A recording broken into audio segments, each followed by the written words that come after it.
From beautiful San Diego, California, once again, it's time for Braves baseball, and it's time for the Braves bats to come to life here at Petco Park. This place has been a house of horrors for Atlanta. Hopefully, Atlanta can overcome an 11-4 defeat in Game 1 of this series. Hi again, friends. Chip and Joe, welcome back to the ballpark where things didn't go well for Atlanta last night. However, Atlanta starts play tonight, still one game ahead of the Nationals in the National League Eastern Division race. But, Joe, to keep that lead, Atlanta's offense has to escape that glass cage of emotion, as Ron Burgundy would say, and get some offense going in the first 6 innings tonight. Yeah, some early runs would really help. And we keep talking and bragging about the Braves from the 7th inning on and all the heroics, especially at home with all the walk-off wins. Well, some of those probably wouldn't take place if the Braves were doing a little better job in the first 6 innings. Take a look at some numbers since the middle of May. Their average in the first 6 innings of a ball game, 12th, 10th and on base, next to last in slugging. You can see the numbers and only 6 home runs hit. So basically what has to happen is a return to form of what they were doing at the beginning of the year when they were scoring early and often and taking some pressure off their starting pitchers. Atlanta is 10-10 in that stretch, in large part because the starting pitching has been so good for Atlanta, and right now nobody's been better than Sean Newcomb. Absolutely not. Sean, I don't know what's going on with Sean Newcomb, but I think Nuke is really breathing through his eyelids or something because he has been awesome. He should have been the May pitcher of the month in the National League. He went 5-0 with a microscopic ERA and 6 starts. So let's hope that he gets June off to the same kind of start. He has not given up a home run in his last 36 innings of work. Outstanding. In the National League, his ranks in May, 1st in wins, 5th in ERA. Again, there you go with all the numbers. Thursday against the Nationals, he beat them. Awesome numbers, just 2 earned runs in 7 innings against that good hitting lineup. Let's hope for more of the same tonight. Jordan Lyles will be the man on the mound for the Padres. San Diego won 11-4 last night. We'll see if the Braves can even things up on a beautiful night for baseball. It's Game 2, Braves and Padres lineups. First pitch and a whole lot of fun coming your way next.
San Diego as the Braves try to even the series versus the Padres. And Sean Newcomb taking the mound tonight for Atlanta. And you heard Chip and Joe talking about how good he has been for the Braves so far this season, especially in this last month. And this ballpark, Petco Park, is a pretty special place for him. It's where he earned his first Major League win last year when he threw 6 shutout innings. Well, this season has been a pretty special one for Nuke as well.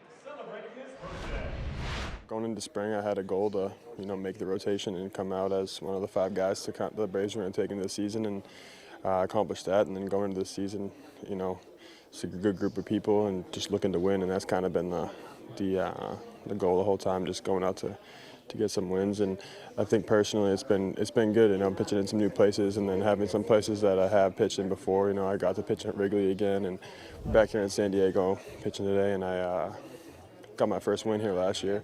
But it's been good. It's been a good coming to this year, being comfortable, having last year under my belt, and it's been going pretty smooth so far.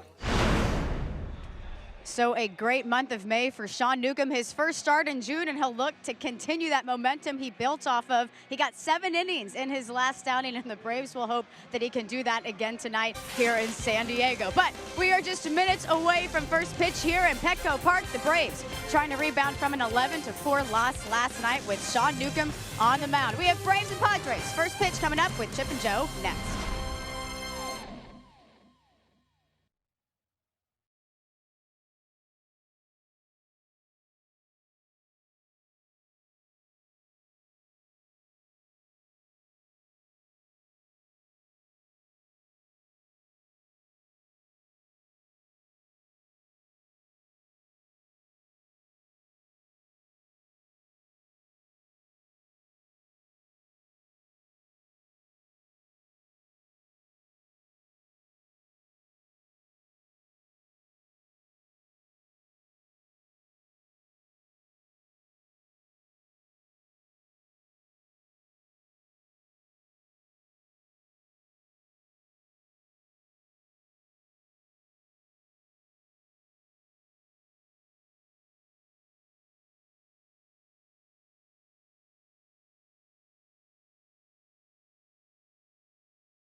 Back on our Checkers weather report, 64 degrees, mostly clear skies, although some of that marine layer beginning to settle in over the ballpark here in downtown San Diego. Hopefully Atlanta's offense can settle in early and often as the Braves try to get back even in the series at a game apiece. Ozzie Albies again atop of Brian Snitker's Toyota starting lineup with Yohan Camargo, Freddie Freeman second and third. Kurt Suzuki gets the start behind the plate.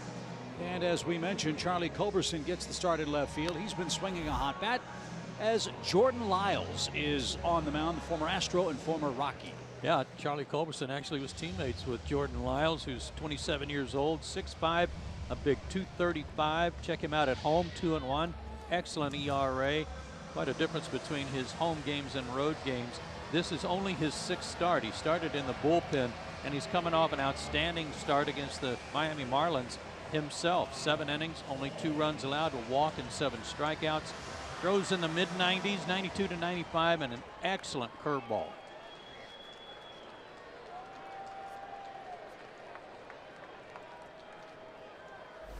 Ozzie Albies, the Atlanta leadoff hitter for the second night in a row. And the first from Lyles is a called strike at 92, and we're underway.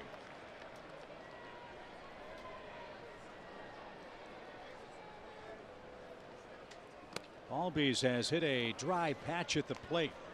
He has one hit in his last 18 at bats, and this man has been so good in the first inning.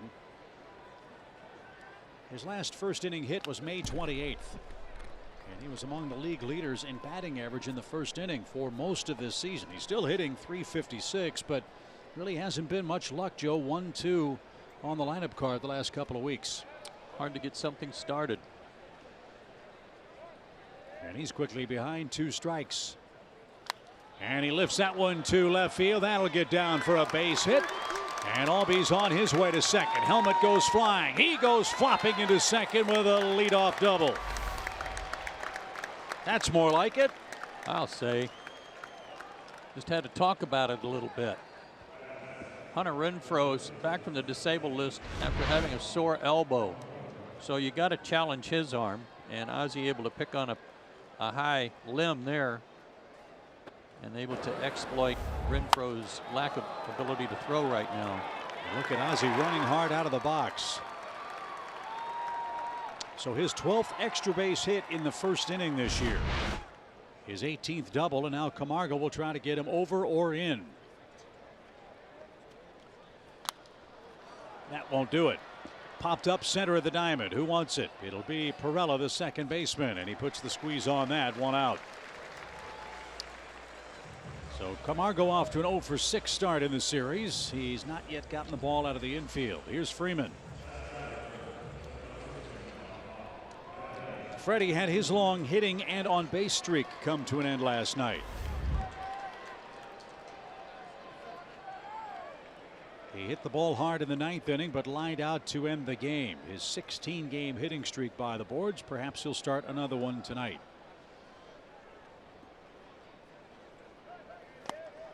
Strike 1. Freddie starts action tonight with a .328 average. As you'd expect, and as you're so used to, he's been awfully good with runners at second and third base.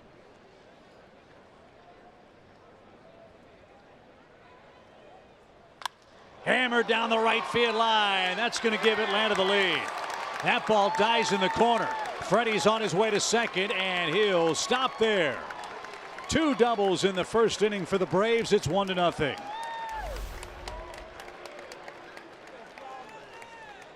We should have talked about this early offense about a week ago. Again, there's another one of those swings where how in the world did he keep it fair? Up and in. A lot of top hand to get the barrel through. Kept it fair, and he was thinking 3. Depending on how that ball bounced in the corner, he was ready to go to third if he had a little bit of an opening. So the Braves strike first in the first. Their first inning run since May 16th. Wow. And Markakis the batter. He's got 79 hits and a 5-game hit streak working. And there's that curveball, a beauty. Strike 1. Freddie, Markakis, and Enciarte, the only 3 guys in the order that have faced Lyles before.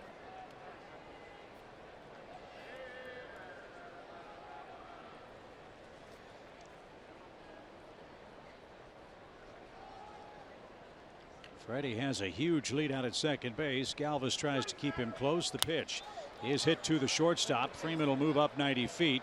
And a bad throw scooped up by Hosmer. That saved an error and maybe a run. Galvis has only made 1 error this year. Hosmer saved him number 2. And Markakis retired for Kurt Suzuki with Freeman at third base. Yeah, that was a tough hop for Hosmer to handle too. Way out away from him. A little swipe at it and it worked.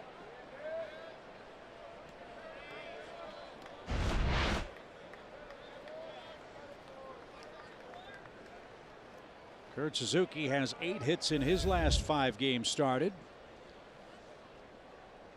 See if he can pick up a 2-out RBI here. The pitch moves him off the plate. Ball 1.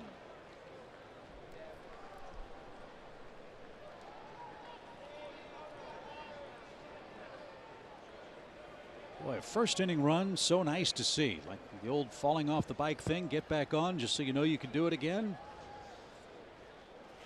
Well, as we talked about early in the year when they were doing this, it makes everybody relax. It helps everybody relax where you're not searching for a way to score that first run. Everybody's a little looser when they go to the plate. Results usually a little better. 2 balls, no strikes. Fly ball center. Margot drifts out toward right center field, and he makes the play. Albies with a leadoff double. Freddie Freeman with a 1-out RBI hit, and the Braves score a run in the first.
To the lead before he throws his first pitch against the Padres tonight. Isn't that a great thing?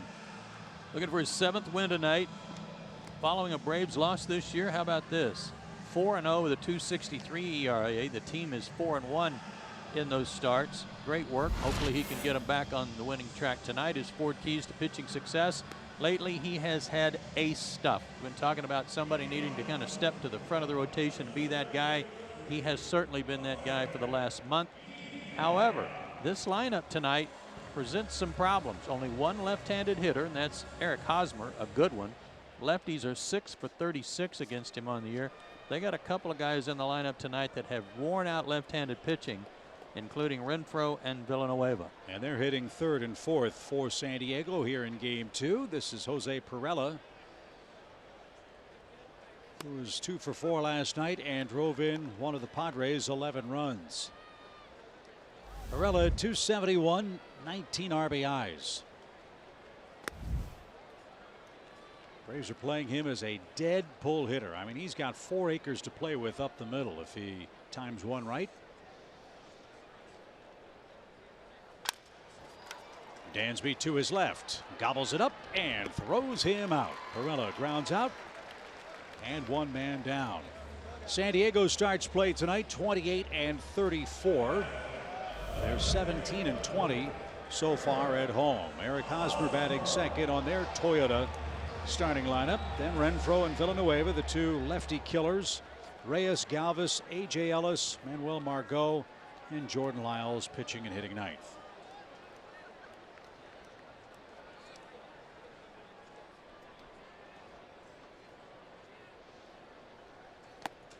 That stays high. 1 ball, no strikes. Hosmer's on a nice run. 3 consecutive multi-hit games for the Padres. And last night he got things started in the first inning with a 428-foot homer. And we were both shocked at how far the ball was flying in this place. Chip, talking to some of the veteran Braves hitters who have played in this park quite a bit, were amazed at how far the ball was traveling. Especially the one hit by Raffy. Yeah, Lopez, the catcher. Raffy Lopez. Nobody could believe how far that ball went. Much to the chagrin of Julio Teheran, who was placed on the disabled list today. We kept speculating last night as Julio was looking at his hand Well, he was, but it wasn't a blister problem. It was a thumb problem. He had a bruise or a jammed thumb from hitting.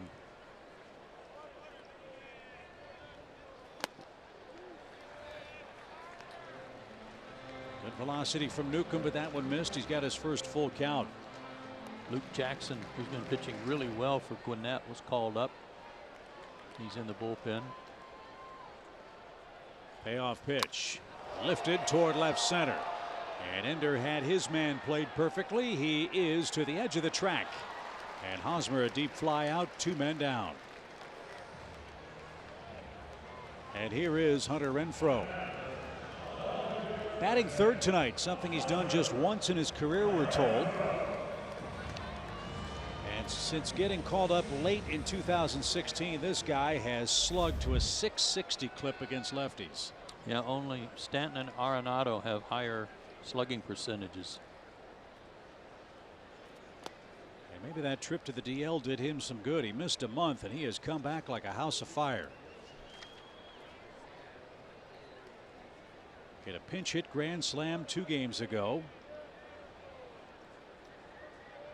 Doubled and scored last night.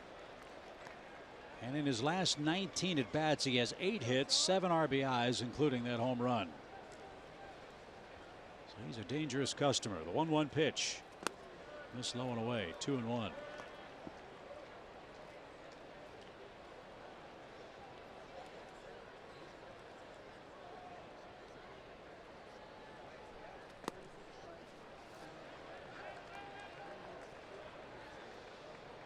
If there is a slight blemish for Newcomb's great work in May, it is that he at times has walked a few too many. Yeah, he had 16 walks in the month, 30 innings. Popped up. No play for Freddie. That's over the screen and into the stands. But I will say this, it wasn't for being unaggressive. He was pounding the zone constantly, throwing a lot of strikes. And if he walked somebody, it wasn't because he was trying to pitch around anyone. 3-2 pitch is taken low. Renfroe didn't chase, and now Villanueva's coming up. Villanueva did not play last night. He fouled a ball off his foot in their finale against the Reds. So they gave him the night off last night. They're glad to have this guy back. 15 homers, 35 runs driven in. And of those 15 homers, 11 against left-handed pitching. Out of Guadalajara, Mexico. That homer and RBI total leads all National League rookies. He's second in runs scored, second in multi-hit games, first in total bases among first-year players in the senior circuit. And that missed down and in. 1 ball, 1 strike.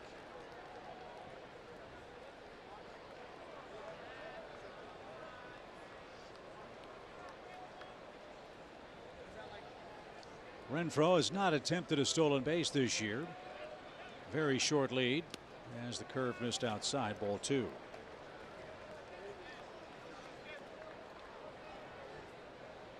Tough part about the walk, it piles up the pitches for Newcomb with 2 outs.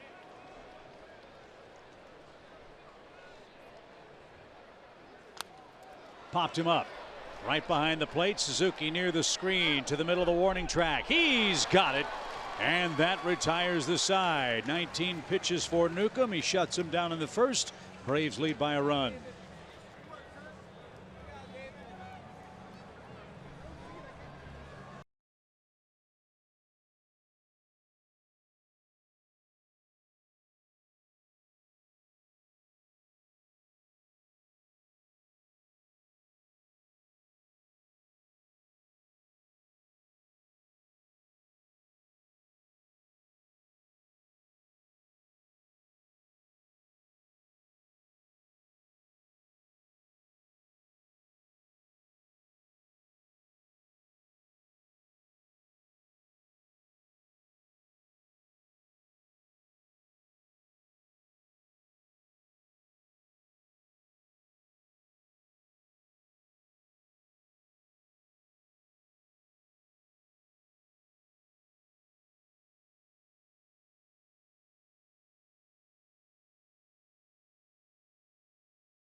Fox and FS1 with every match live and over 300 hours of coverage. The world's biggest sporting event is just 9 days away, and it's only on Fox and FS1.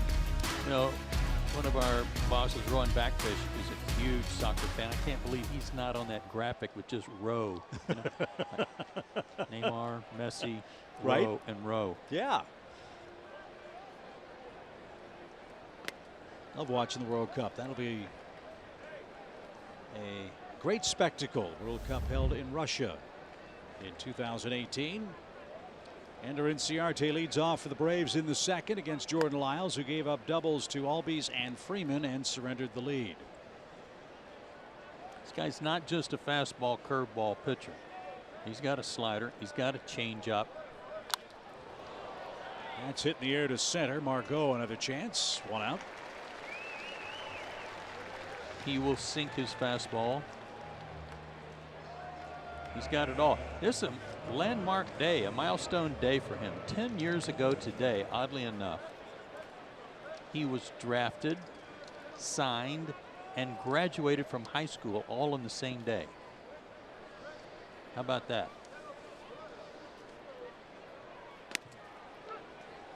Yeah, he'll never forget June the 5th. As Charlie Culberson, that's with bases empty and one out. Charlie's on a good roll, 8 for his last 21, including a couple of homers.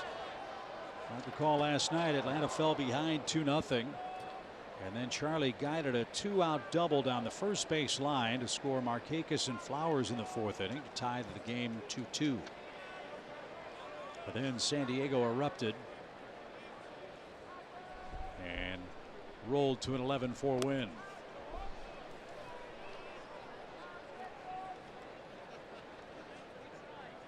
We are told that going into spring training, the Padres said to their pitchers coming to Peoria, Arizona,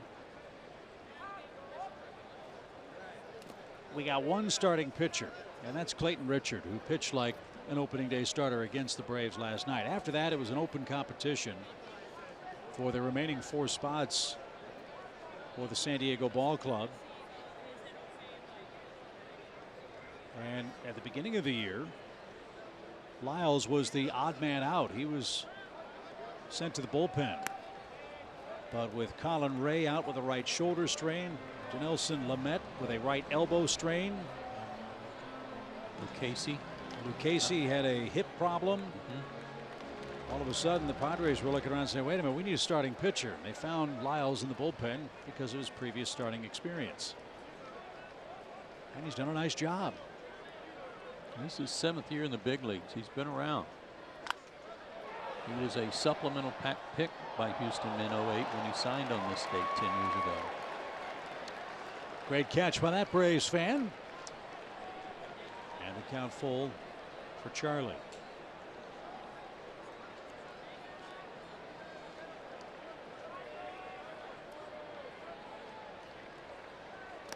Did he go? Yes, he did. Lyles strikes out Culberson.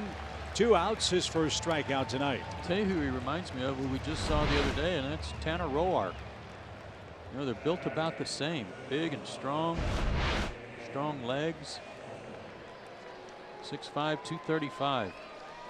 Well, I hope the Braves have similar luck as they had against Tanner Roark, who took 2 losses in that 4-game series in Atlanta. 1 starting, 1 in relief. Here's Dansby, 2 outs, bases empty.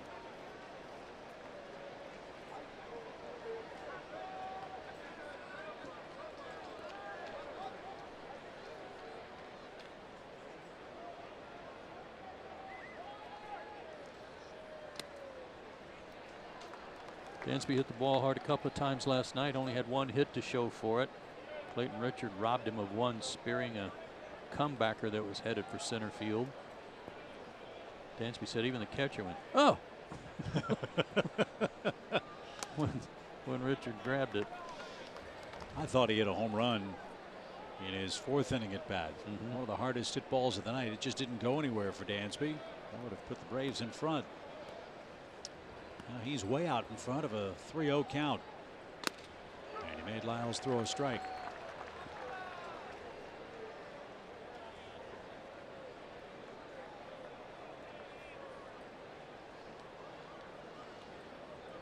Lyles, one of 10 men to start a game for the Padres this year. This is his 6th start. Most he's made since 2015 when he started 10 games. I think this would be a great place to pitch. You bet. That was a nice 3-1 slider.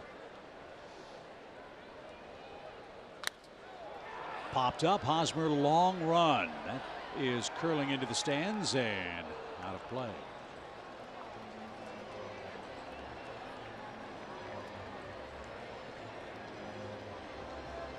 Be great to see Dansby reach here, allow Atlanta to clear the pitcher. Sean Newcomb in the second. Braves lead 1-0 on a Freeman RBI double.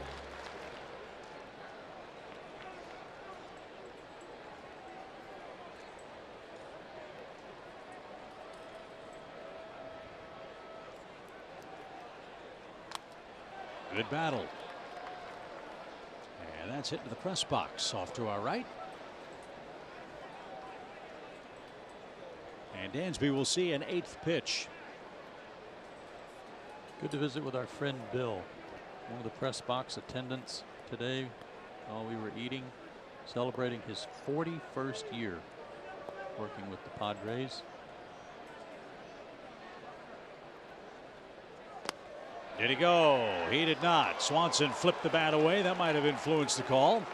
And a good at bat for Dansby earns him a base on balls, and it does bring up Newcomb here in the second. Good at bat.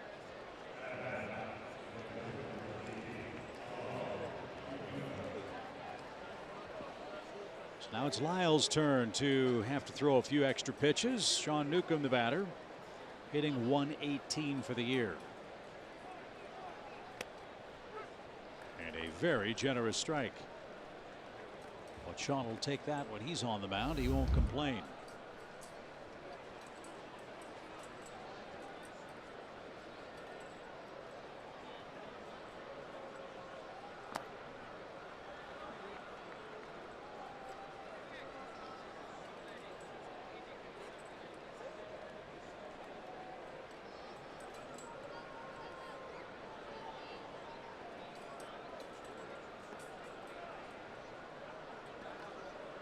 One ball, one strike.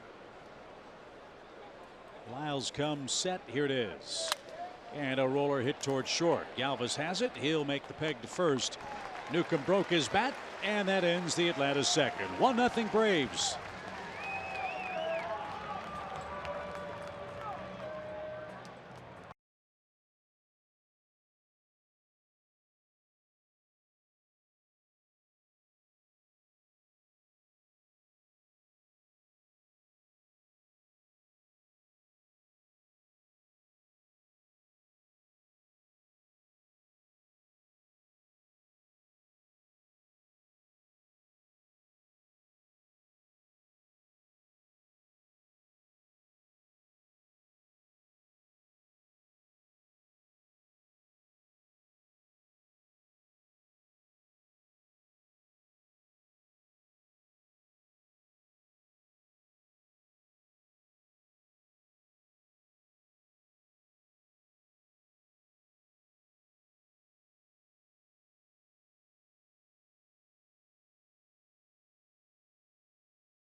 First at bat tonight, he drove in Ozzie Albies with an RBI double. Now you see it there. Him and Eric Young have a special handshake. Every time Freddie gets walked, intentionally walked, or he gets a hit, they smack each other's helmets just like that. And if it's a home run, they do a high five, but they intentionally miss it. You know, this is something in baseball that we see all of the time with different teammates and coaches having special handshakes with each other. And I asked Eric Young how they came up with that, and he said Freddie gets so many hits that he went up to him in spring training and he was like, hey man, we got to come up with something really cool, and that's what Freddie came up with. But EY shows so much emotion on that field that he says a lot of times when Freddie gets a big hit, he really has to hone himself back in to make sure he doesn't hit Freddie too hard with his helmet there. But Joe, I pose to you the question, did you ever have any cool handshakes with your teammates or coaches that you stand out to?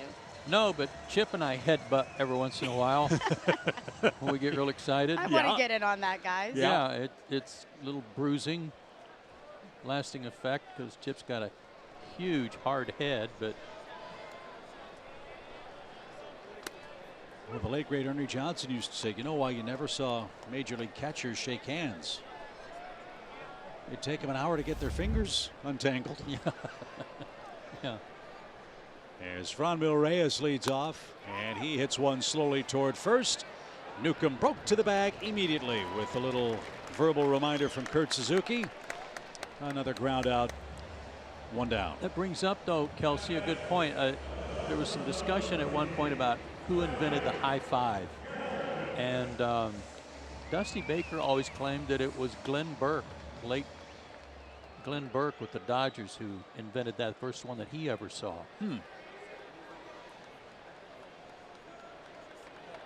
Here's Freddie Galvis. 4-game streak for Galvis. Almost don't see the high five too much anymore. Now it's more the knuckles of the fist bump. You know what you see is what a guy walking through the dugout after a homer. Yeah. He's got both hands up. Yeah, a little bit of that. Doing that.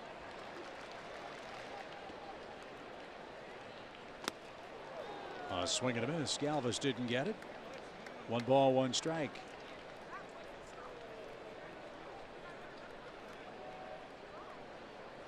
San Diego delighted to have this guy anchoring their middle infield defense. He is some kind of a good player. And frankly, I'm glad he's not in our division anymore. Me too. Broke the Braves' heart so many times with the Phillies. And that one down and in. I was just looking at their infield defense. He's only made 1 error. You pointed that out earlier. Hosmer's made 1 error. Perella's made 3. However, the guy at third base, Villanueva, he's made 10. So don't hit at anybody else except Villanueva on the infield. 3 balls, 2 strikes. Third 3-ball count for Newcomb, and fouled back. One of the most impressive things to me when he was with the Phillies was that he always had these great fielding metrics and very few errors and tremendous range. He got to so much. Lifted softly toward left, and no man's land for Charlie Culberson. So Galvis with a base hit. A soft single is the second San Diego base runner, their first hit. And that brings up A.J. Ellis, the catcher. Good pitch. Just couldn't help where it went. Went off his thumbs.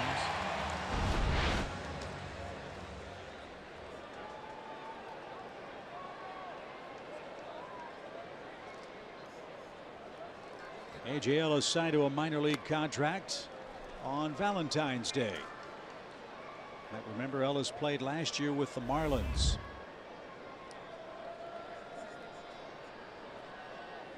The Padres, his 4th team in the last 3 years. After so many years with the Los Angeles Dodgers, where he was Clayton Kershaw's catcher. They had an interesting note on him in their team notes today about what he's done against the Braves in his home park, wherever that might be. Real good numbers, like a .350 average hitting at home for his respective club.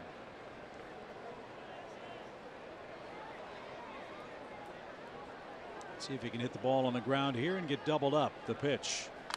Nope, he'll pop it up. Freddie in foul ground, won't have a play. That's into the seats. 2 rows behind the Padres dugout, first base side.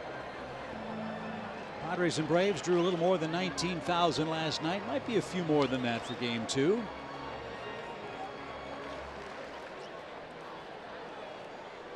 And as always, a lot of Braves fans in the West Coast ballparks.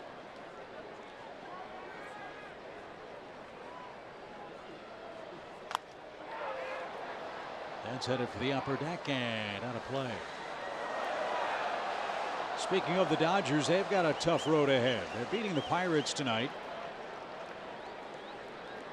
And they've got 2 more games in Pittsburgh. So while Atlanta enjoys an off day in Los Angeles Thursday, the Dodgers have to play in Pittsburgh and then fly back west to open up the series on Friday night. Hopefully Atlanta can take advantage of that. As Newcomb is going to a full count yet again, this time to A.J. Ellis. Yeah, he's racking up a lot of pitches because of these 3-ball counts. See if the runner's going. He's not. And a roller hit towards short, should be 2, and it is 2. Ellis rolls out. Newcomb preserves a 1-0 lead, and the top of the Braves orders coming up after 2.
Sponsored by your local Ford dealer and the Georgia Lottery. Smooth sailing for Atlanta so far, 1-0 after 2. As we face the Padres for the second time this year, let's take a look at our Lowe's Whole Team Together feature. Has to do with the National League ranks and runs per game, still very high in the top 3 in 3 different categories, and on the road first in homers, 43. Braves would like to spread some of that homer stuff around here in this ballpark. It's been a while. It has. Cameron Maben, the last Brave to hit a homer here in San Diego, that was 3 years ago. That doesn't seem possible. Nope. Maybe tonight's the night. Ozzie Albies picked up a first inning hit, his first since May 28th. He scored the game's only run on a Freeman double. Braves have done excellent work on the road, winning 19 of 32 games. Only the Washington Nationals have more wins than Atlanta this year away from their home ballpark.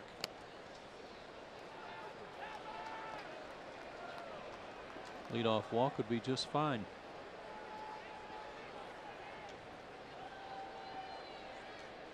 Albies has walked 16 times this year. That one perfectly placed for a 3-1 count. A 3-1 slider to Swanson. And now it's a full count. Stayed with the heater there.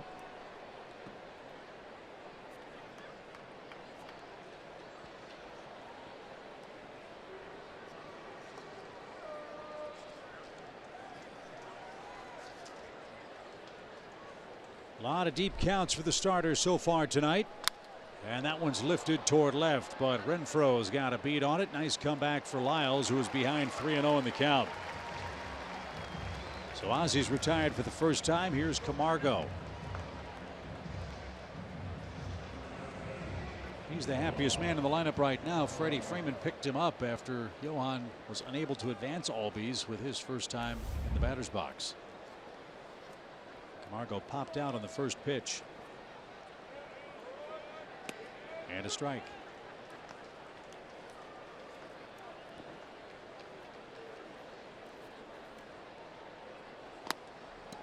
We're told when Lyles feels good, he is a very, very quick worker. Right. Which is different for him. Smoke toward first spot. Hosmer's there. A little snow cone action, but he makes the play. 2 out. Freddie Freeman picked up his 41st RBI. He's our Zaxby's indescribably good player tonight.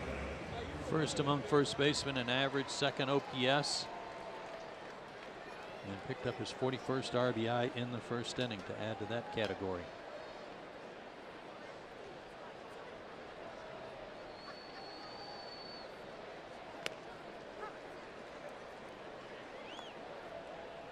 Jerry Davis is giving that outside corner and a little more for Mr. Lyles tonight. You know what I like about Jerry, and he's been around a long time. But when he's behind the plate, he sets up and then he doesn't move. If the catcher moves inside, outside, it doesn't matter. He doesn't move. He sets up that wide stance, looking over the catcher's shoulder, and then his head is still and he's not trying to shift around and look around the corner of the hitter or anything. He's been around long enough. He's got it down. And as long as he's consistent, there'll be no complaints. Oh, there won't be too many complaints with Jerry. He'll nip that in the bud. But a longtime veteran of All-Star games, World Series, and the like. Out of St. Louis, Missouri, Jerry Davis, the crew chief, and the 1-2. High fly ball belted deep right center field. That ball is gone. A majestic home run for Freddie Freeman.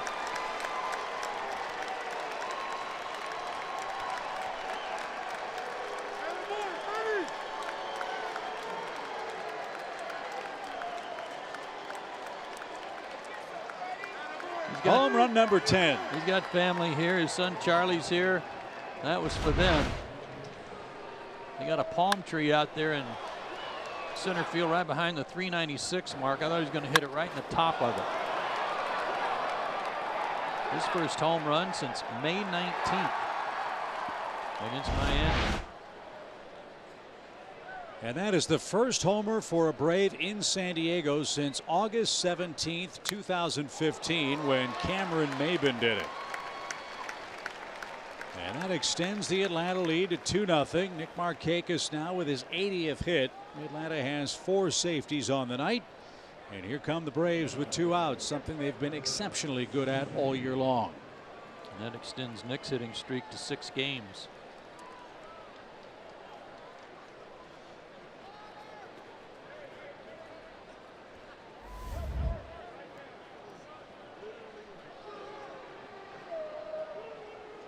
So a homer and a single after 2 quick outs. That brings Kurt Suzuki to the plate. 2-0 Braves now.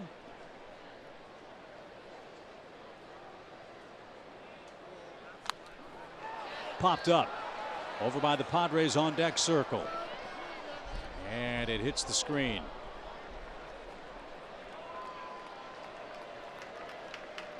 Cute scene before the game today while the Braves were getting ready for batting practice. Freddie had his young son Charlie walking around the outfield grass with a baseball. Doesn't even better than that.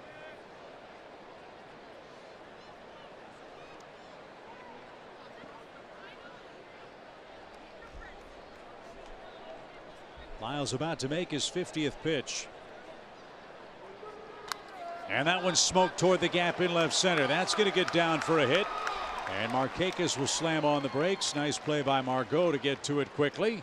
That's 3 straight Atlanta hits with 2 outs. Need another one or 2. Change up all over it.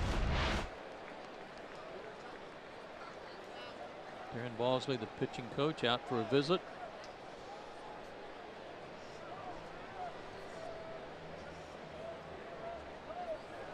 This is uncharted territory for Jordan Lyles. He's been awfully good here in his home park. He's only given up 3 earned runs all year here at Petco. The Braves have tagged him for 2 in their first 3 times to the plate.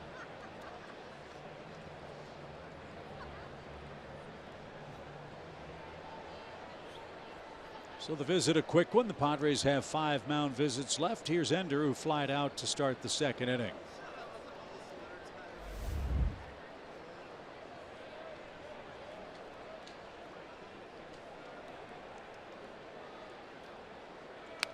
Slashed out of play, left side, strike 1. A lot of first pitch swings too.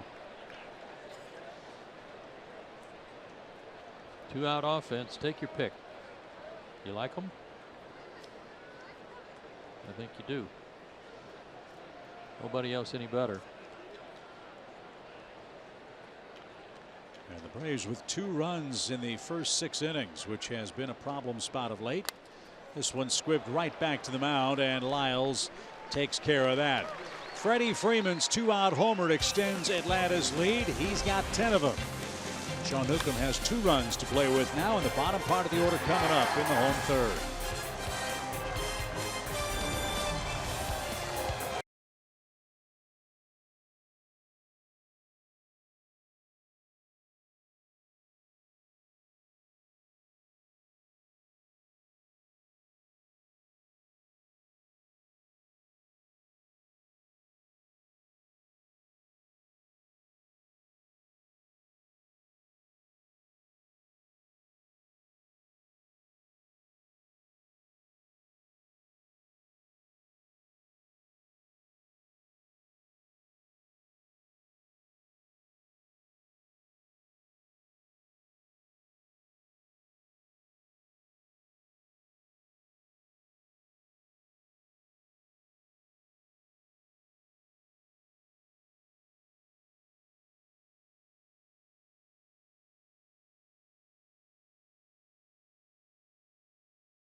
Atlanta third extends the lead for Sean Newcomb to 2-0. And let's see if Sean can have an easy inning. He's piling up the pitches, 35 of them after 2 frames, thanks to 4 3-ball counts out of the first 7 hitters he's faced.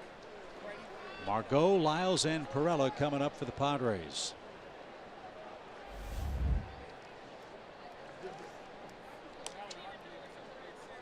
A lot of hopes for this guy to build on what he did last year in a really small sample size for the Padres after he was called up. He had 13 homers, drove in 39 runs, hit .263. But it hasn't happened for him yet this year. Back he and Jankowski splitting time out there. Beg your pardon, Joe. They got him from the Red Sox with Javi Guerra, Carlos Asuaje, and Logan Allen for Craig Kimbrell. So yeah, a lot of high hopes for Margot, who's still just 23 years old. Down the right field line, long run Markakis into that corner. He is there, and he's got it for out number 1. This can't be an easy right field to play with that Petco porch creeping up on you, the odd angle, and then the foul pole tucked away 322 feet down the line. Nice play again in the corner. He has a sixth sense about that corner in just about every park he plays in. Ball 1 to Lyles, who's 0 for 9 at the plate. You see that yellow line around the Petco porch? If you follow that around, the actual original wall was back there at the T-Mobile sign. So that jutted out into the field of play and made it very difficult for the right fielder. And they built that porch and shortened it up a little bit. Home run deck, it's called. You ought to call it the litter box. Oh, good one. But they didn't ask me. 3 balls and a strike. Your phone didn't ring? Nope. Story of my life. Pitch is low. He walked the pitcher. That's not a good walk. And the second for Newcomb tonight. And back to the top we go in Perella. Freeman's homer, 401 feet. It's about 400 feet high as well, it seemed. And now Perella, the hitter, he grounded out to short his first time up.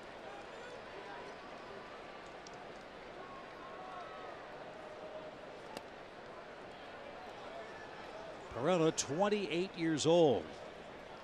Acquired from the Yankees for Ronald Herrera after the 2015 season. 83 games, a .288 batting average last year with 10 homers.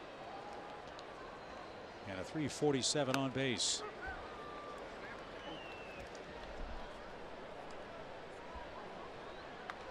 Six feet tall, 224 pounds. And that's solid for second baseman.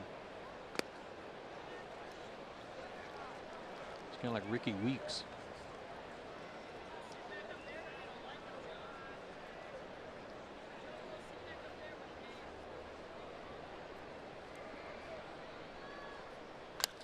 Lined into center field, a base hit.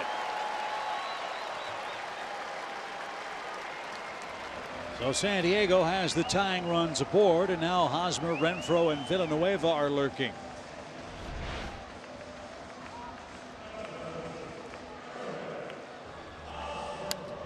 Not a bad pitch. He's down. He's got waylaid.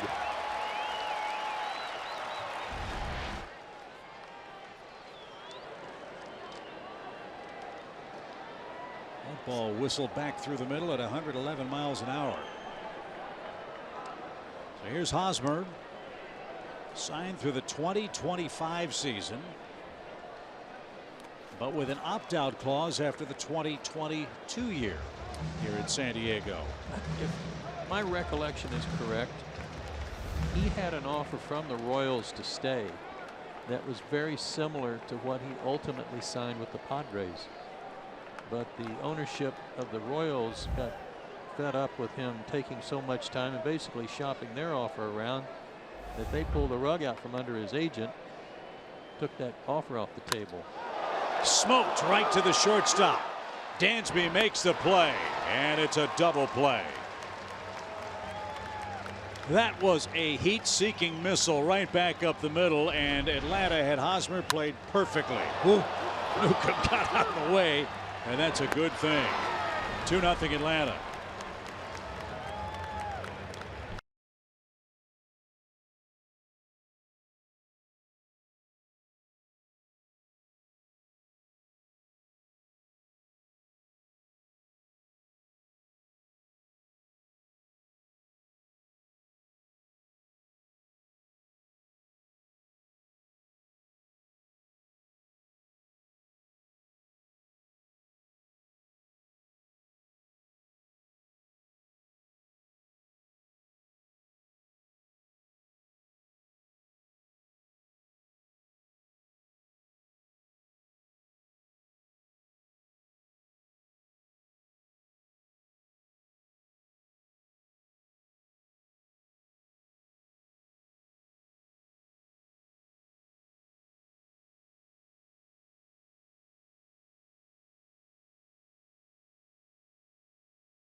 let's go places. And by SunTrust. Confidence starts here. As my dad used to say oh so many years ago, people shouldn't be forced to live in conditions like this. What a gorgeous view. At the Marriott and Petco Park, where the Braves lead by 2. Newcomb's walked a couple of men, has had a couple of double plays turned behind him. The Braves got a run in the first and third against Jordan Lyles, who works the lower third of the Braves lineup card here in the 4th inning.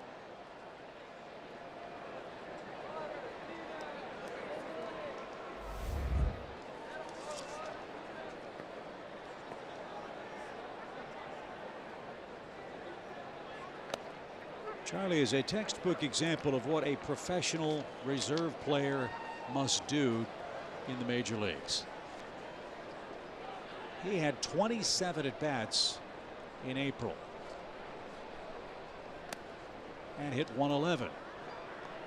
Irregular playing time. Right. Got some chances to play in May and June, and he has delivered a .333 batting average with 6 extra base hits and, of course, the 2 walk-off homers on the just completed homestand. I was talking to him about that today, about how what kind of a miracle type thing it is to do it twice in a homestand. And he said when that's hit through the left side for a base hit. Remember when it happened? I said even Charlie shaking his head. He said when he rounded first, he saw Wilmer Defoe standing with his hands behind his back, and he said was just staring at me. And he said I looked at him with this.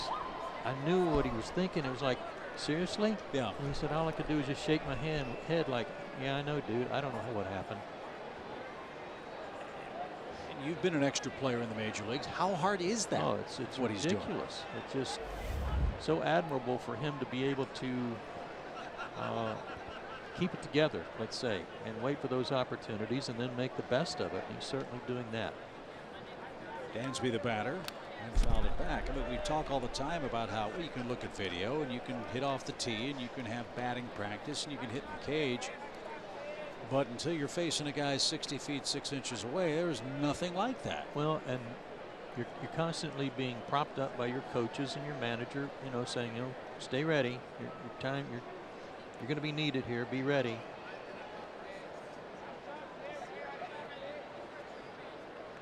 But mentally being ready and actually being able to do something with it, it's a tough chore.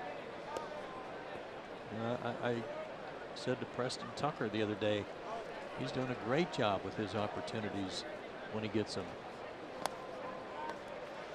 And you might recall when Acuna got hurt, Brian Snitker said, look, we're going to try to mix and match in left field. Culberson against the lefties, Tucker against the righties. Well, Charlie's been swinging the bat so well, he's starting tonight against the right-hander, Jordan Lyles. Hot hand, going with a hot hand, and I like it. Braves have 6 hits already. The pitch. Lyles got away with one there. 1-2. A high slider.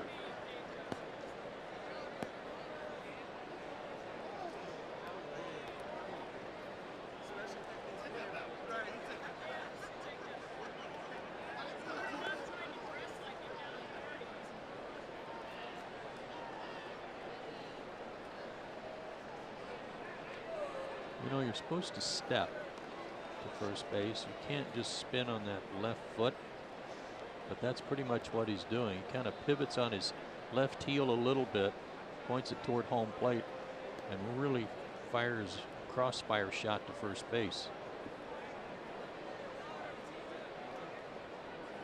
Runner goes. Dansby got out of the way. The throw by Ellis is late.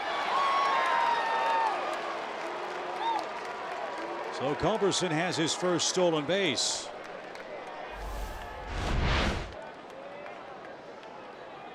That was a hit and run play, and Dansby, the ball almost hit him. He wanted to swing the bat, but there's no way he could at that pitch. And a good jump by Charlie got him in there anyway. So a hit means a run, perhaps.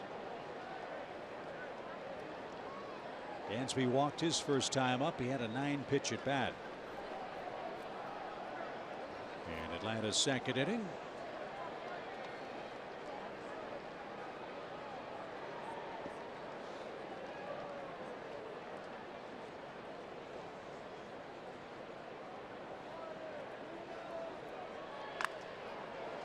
A shot toward right and off the facade of the second deck.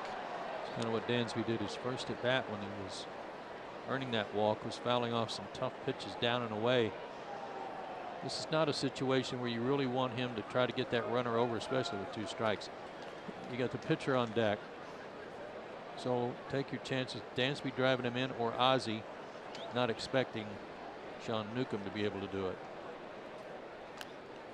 Oh, how did he foul that away? I don't know. That's the old Joe Simpson sandwich play right there. Oh, yeah. Man. The thing was. Needed that last night against Clayton Richard. When the catcher's going down into a squat to try and block the ball, you know he's done a good job of fouling it off. Poke one to right, Dansby, if you can. Big hole that way as Lyles comes set. Pitch. Again on a play.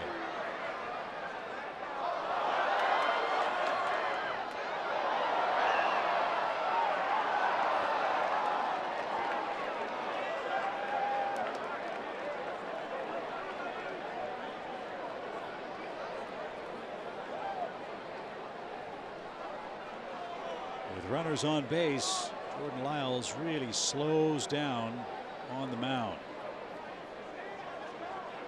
He was rapid fire after getting off to a good start in the third. The pitch almost hit him again. Lyles upset with himself on that.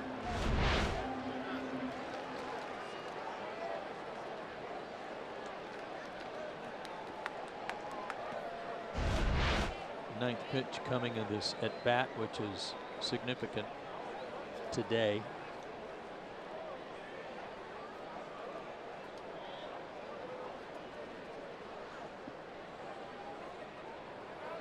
And now time called.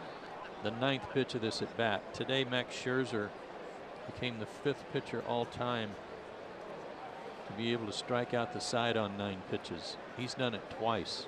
Wow. Nolan Ryan, Randy Johnson, Sandy Koufax, Lefty Grove, and Scherzer twice.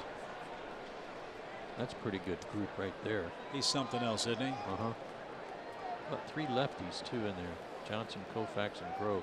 Lefty Grove left-handed? Pretty good chance. Okay, I wasn't sure. Braves are forcing up the pitch count for Lyles. Scherzer did that work today against the Tampa Bay Rays. I think it was a 4-2 Washington victory tonight. The pitch. Good at bat continues for Dansby. Good battle. Yeah, he had him shut out to the 8th inning, I think. Gave up a couple runs. Mets lost to Baltimore 2-1. Boy, nothing going right in New York. Phillies won in Chicago today 6-1. Marlins are beating the Cardinals 7-4 in the 9th. Zach Eflin had a shutout for 7 innings for Philly today. Phillies had scored 1 run in their previous 29 innings entering play tonight. Pitch. Line into center field, 1 at bat. Here comes Charlie around third. Margot loads up. His throw to the plate, cut off and almost through the webbing of Hosmer. And Dansby Swanson, with arguably his best at bat of the year, makes it 3-0. I certainly wouldn't argue that. He earned that one, especially after almost getting hit twice, and one of them was up and in. Sinker down. Might have been a slider. Well, he stayed right on it and drove it back through the middle. And I have to think that the way he was fouling those balls off middle away helped him on that. Great at bat. Now bunt him over.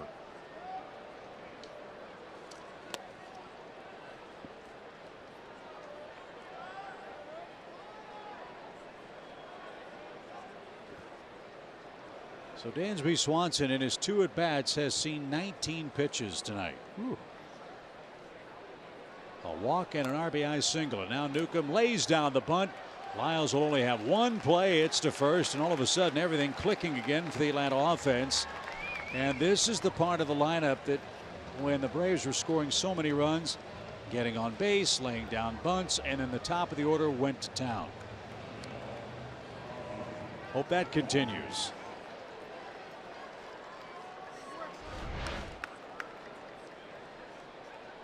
Nice job by Sean there to go out on that outside pitch and angle his bat to the first base side. So it's a 3-0 Atlanta lead. Here's Albies. He's 1 for 2. Third look at Lyles tonight.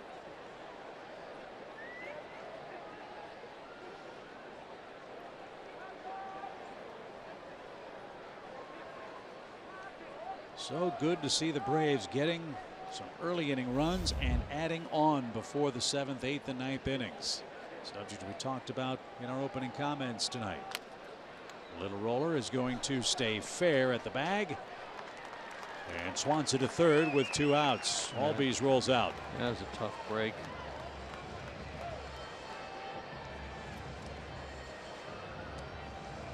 Tough break in that it didn't roll foul.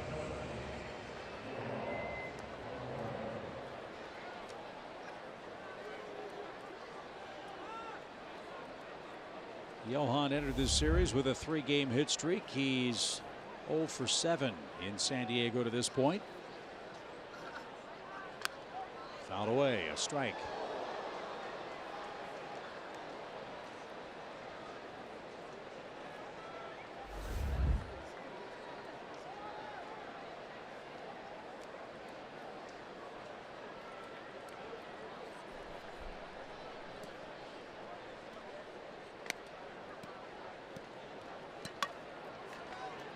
Johan's numbers much better from this side of the plate.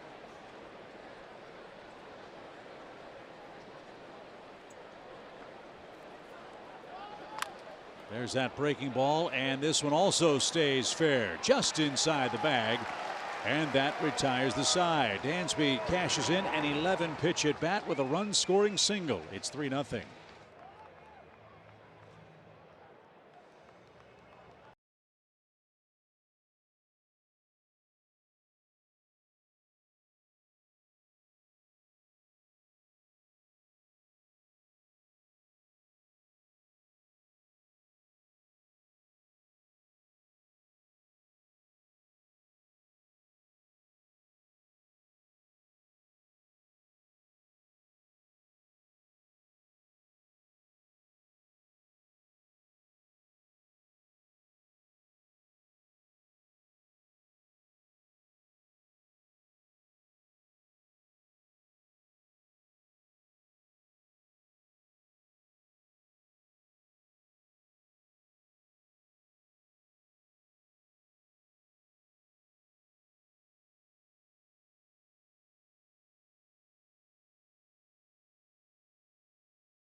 A remarkable pitcher.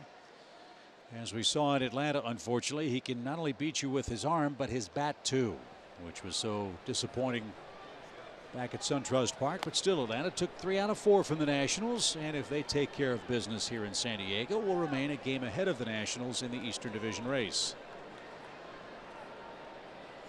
Newcomb with a 3-run lead now, having trouble throwing strike 1 tonight. He's had 5 3-ball counts. He's walked 2, but a couple of double plays have really helped him out. Boy, that last one was a hard hit ball that was scarily close to him.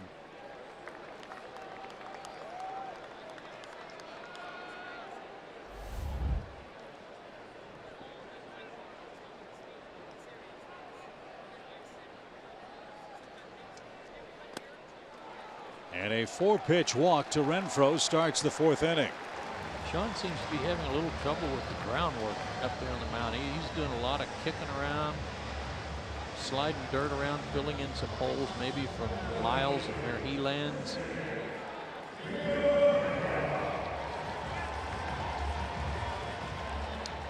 So here's Villanueva. He popped out to Kurt Suzuki to end the Padres first.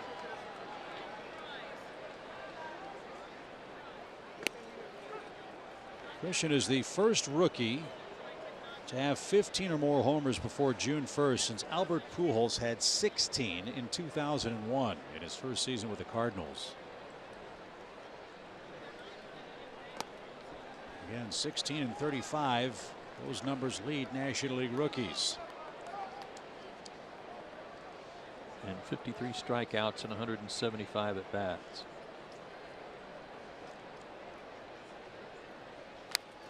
That's pulled foul.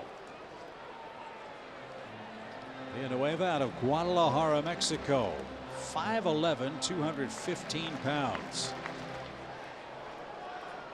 San Diego signed him as a minor league free agent after the 2016 season. And the 1-2 pitch.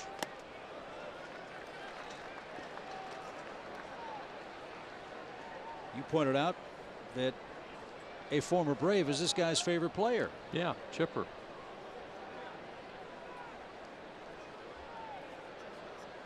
The 2-2. Struck him out outside corner. Now Jerry Davis giving that outside edge to Newcomb. That is Sean's first strikeout. He only struck out 2 in his last outing, which everybody was pleased that he didn't need a bunch of strikeouts. He pitched so well against Washington. That was a borderline call that went his way, but the Padres ought to be used to that. They're last in the league in strikeouts with the most. Averaging over 9 per game.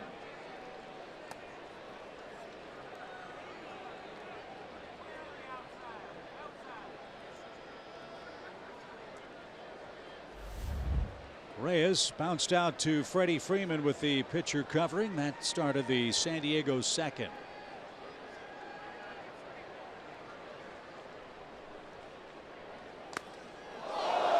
And the bat goes sailing over the Braves dugout.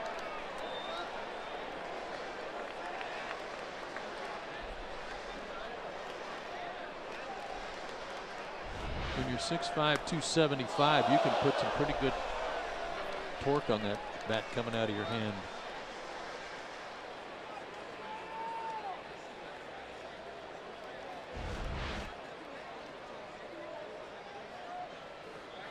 He's got a grip on it down at the bottom, and 2 batting gloves and stickum.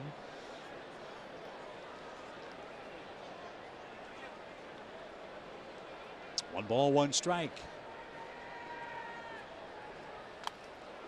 They had another big guy. Remember, first baseman, outfielder, was his name Lyles? Had some injury troubles, had some leg problems. Can't remember.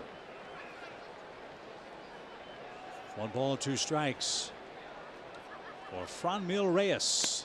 Didn't get it. Newcomb went up to get him at 93 miles an hour. Back-to-back strikeouts, 2 away, and Galvis the final hope for the Padres in the 4th.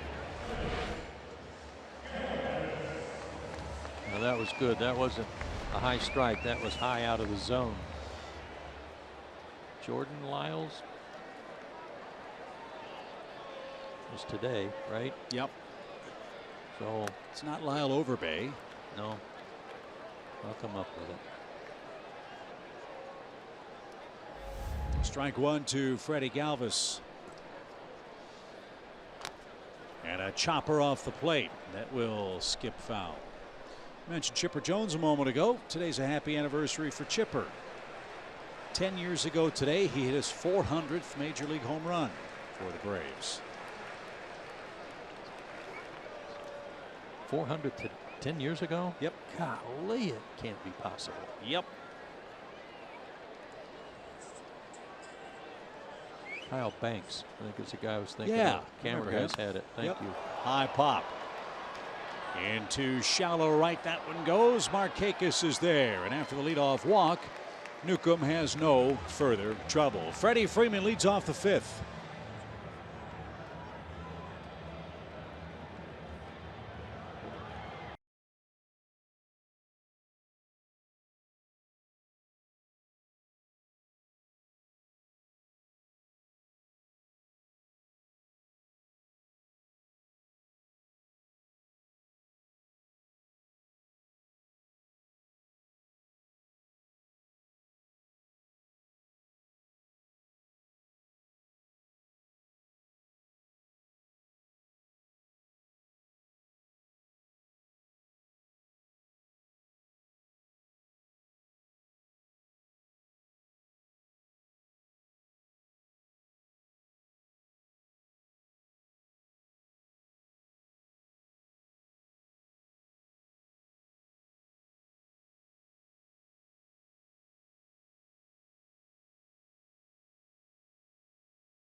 Freddie Freeman leads off the Atlanta 5th inning. It's brought to you by Audi Q5.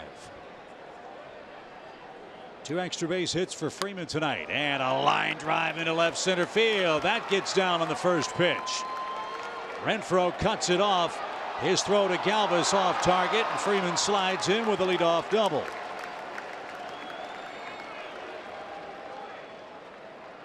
This is how the Braves offense has been working most of the year. Ambushing first pitches, working walks, deep counts. And Freddie, as usual, a line drive over the shortstop's head. And again, taking advantage of Renfroe's inability to throw. Look at Freddie Galvis. He caught that throw, jumping for it, and was trying to get rid of it and relay it while he was still in the air. Nice piece of hitting going the other way for Freddie. Again, that's his bread and butter right there. That's what he wants to do every time. So he has started a new hit streak tonight. He's 3 for 3 with 2 doubles and a homer. Now let's see if Markakis can chase him home. Nick singled his last time up. Braves already have 8 hits in the game.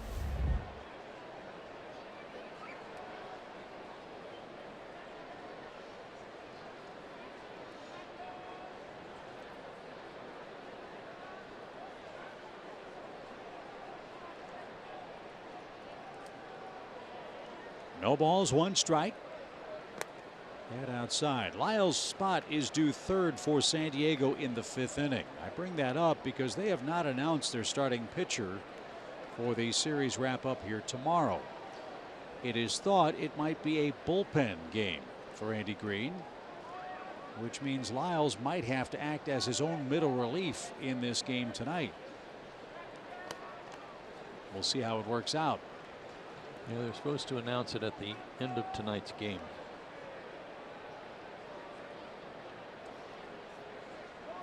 We know who's starting for the Braves. That's Mike Fultonevich, who's coming off that brilliant outing against the Nationals. 2 balls, 1 strike. Freeman a big lead at second. 3-0. Braves have the lead. Hammered to Hosmer. He looked at third, and now he'll race to the bag. A productive out for Markakis. Freddie 90 feet away, 1 out. Great job by Nick. Pitch in on him and able to not just get him over, but hit it hard.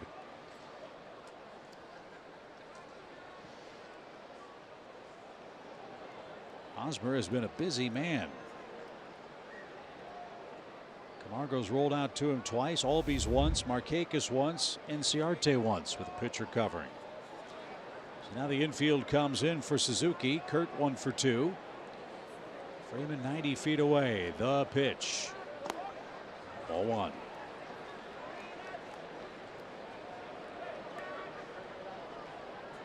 Kurt hit a fly ball to center his first time up. You'd take that too.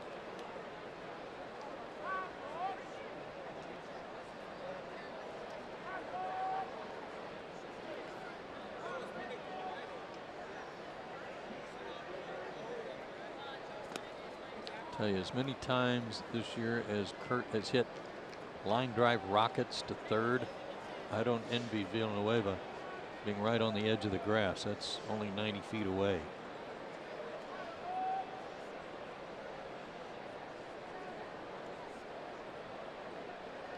Two balls, no strikes.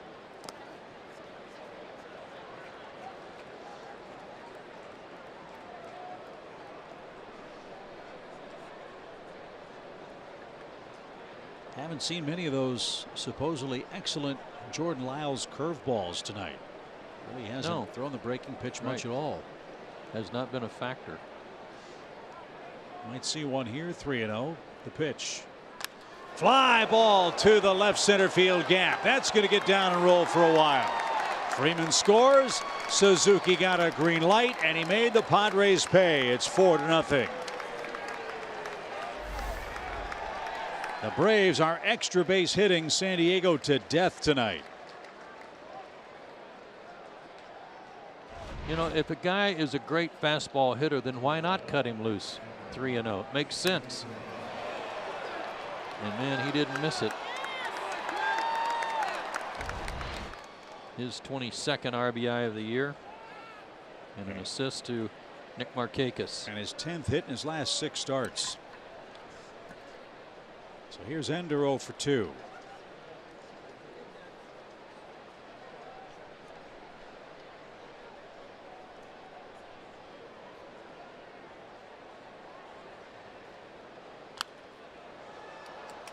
Out of play left side, strike 1.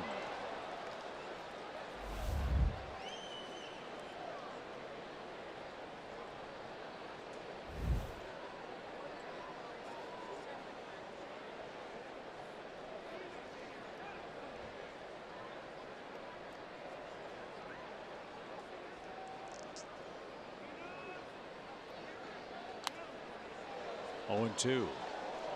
Big surprise in the American League West. How about the Seattle Mariners? They went to Houston tonight and beat the Astros. Their 5th consecutive win. Seattle now has a 2-game lead in that division. How about them? Without Robinson Cano. Turns out they didn't need him.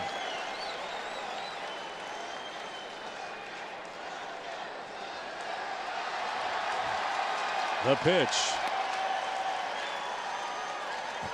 Young lady off to our left caught a foul ball with her left hand. She had an adult beverage in her right, and they're asking her to chug, and she just obliged everybody. She did. Down the hatch. Got the ball in one hand and empty glass in the other. That's great. The 1-2 pitch. Just inside. 2 balls, 2 strikes.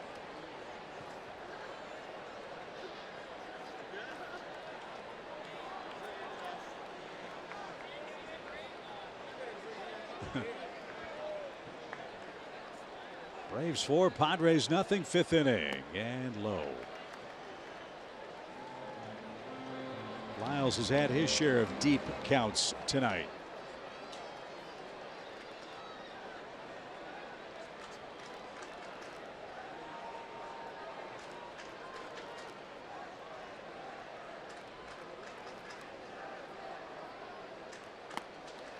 Ender draws ball 4. Third base runner of the inning. It's the second walk for the Padres right-hander. And now Ellis to the mound to talk strategy with Charlie Culberson coming up. That was good at bat for Ender. He fouled off the first pitch, and it was apparent that with the base open, Lyles wasn't going to give him a whole lot to hit, and Ender able to be patient and earn a walk.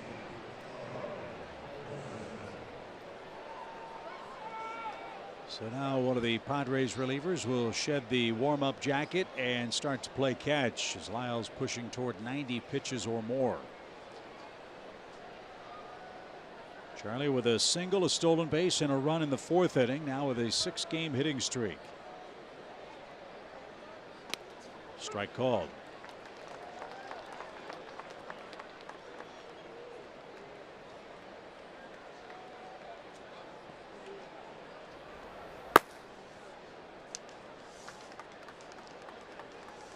Brian Mitchell loosening up.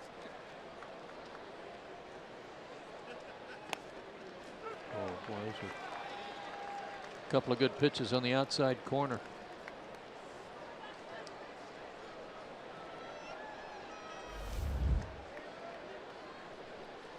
Padres had 9 extra base hits last night. The Braves have answered with 5 in game 2 and lead 4-0. The 0-2 pitch. Oh. He hit the ball before it hit him. Oh my gosh. He broke his bat. He hit that right over the on-deck circle, about 15 feet above the screen and about 35 rows up under the grandstand. Watch this. Oh, yeah, I was going to hit him right in the midsection.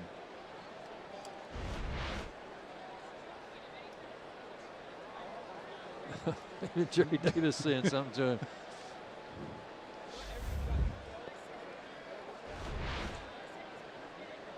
him. Wow. Quite a save for Culberson. No balls, 2 strikes. And that's in the dirt. There's a curveball from Lyles, but not close enough for a swing.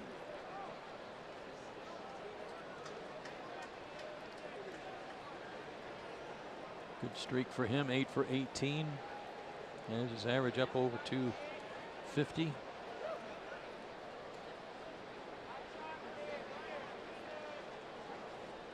See if he can deliver a knockout blow perhaps in the 5th inning. The 1-2 pitch is bounced foul.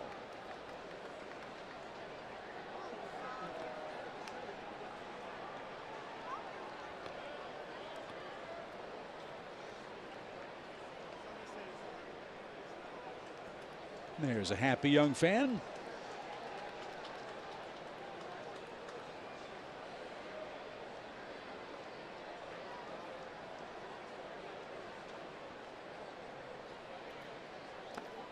That pops away. Ball in the dirt, and everybody moves up. Kurt Suzuki read that beautifully, and then Ender just followed him to second base.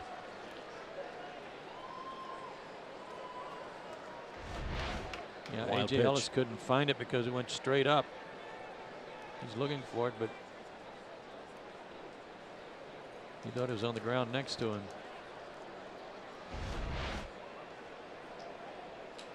And once again, the San Diego infield has to come in.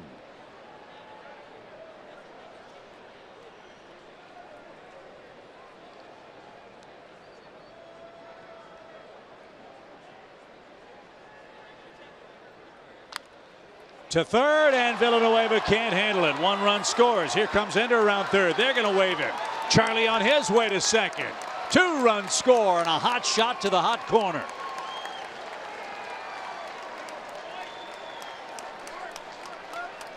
As you said, hit it to third and you might get lucky. Villanueva couldn't handle that hard hit ball, and Atlanta leads 6-0. Yeah, it ate him up. Curveball. Hit it hard. Came up off his glove, and with Galvis playing in too, had a long way to go. And they're going to score it a double. 2 RBIs. Long way to go for everybody to go retrieve that. So Culberson with a 2-hit game. Another extra base hit for Atlanta, their 3rd double of the inning. Their 6th extra base hit. 5 doubles and a home run.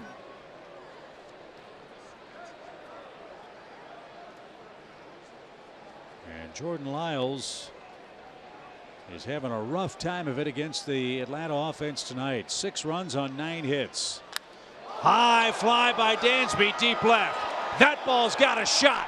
That one's gonna go. What a night for Swanson.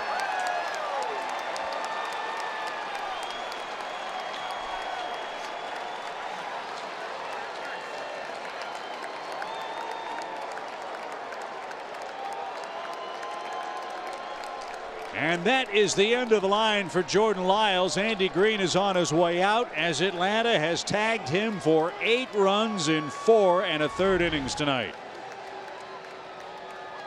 Another hanger of some kind here that stayed up. Looked like a slider maybe, and a no-doubter. That ball really jumped off Swanson's bat.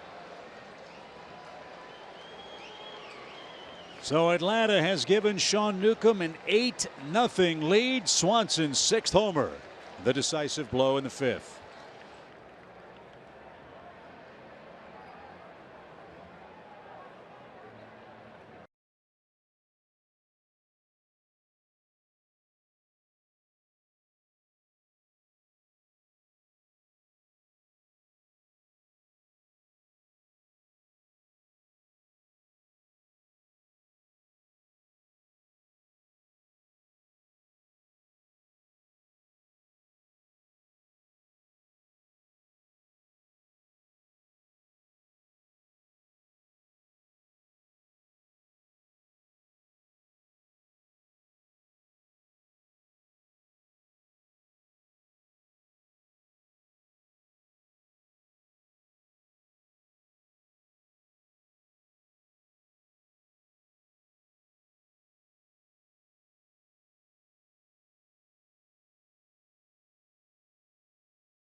Here's to you too. Dansby Swanson with a homer, 3 RBIs tonight. As top to bottom, the Atlanta offense has come to life in the 1st through 5th innings, which is a sight for sore eyes. It's the most runs scored for the Braves in nearly 7 years at Petco Park. How about that? And 2 homers tonight. That's amazing in this ballpark for him. This is Brian Mitchell on for the 12th time. He's had a tough time of it. Mitchell, the former Yankee, who was acquired from the Bronx with Chase Hitley for Jabari Blash after the 2017 season.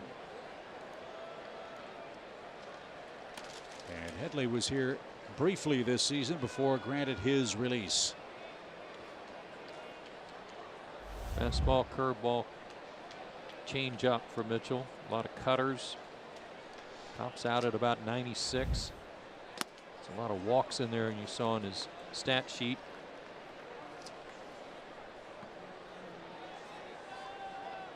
Mitchell out of Reidsville, North Carolina, was on his way to Chapel Hill. Instead signed with the Yankees, who took him in the 16th round of the draft in 2009. He first got to the major leagues in 2014. The pitch is slapped toward third. Villanueva, awkward field and a bad throw, but scooped up by Hosmer. What a play at first by Hosmer. He's made a couple of sensational snags at first.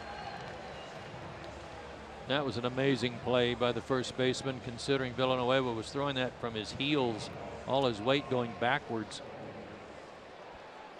Hosmer bailed him out.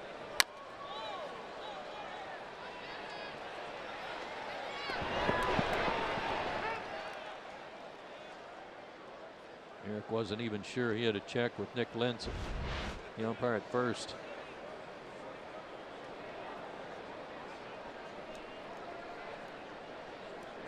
So 2 outs, bases empty. The Braves have 5 in the 5th.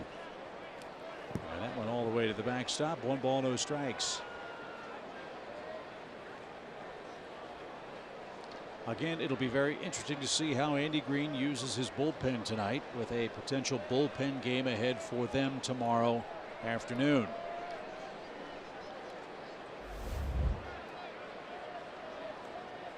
They've got to get 13 more outs. Golly. And that one hurt Albies. He slams the helmet down and makes his way down the third base line. Well, he almost hit him with the first pitch and did hit him with that one.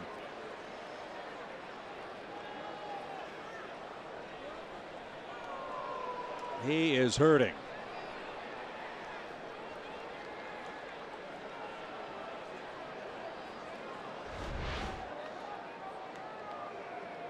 Oh, right on the foot.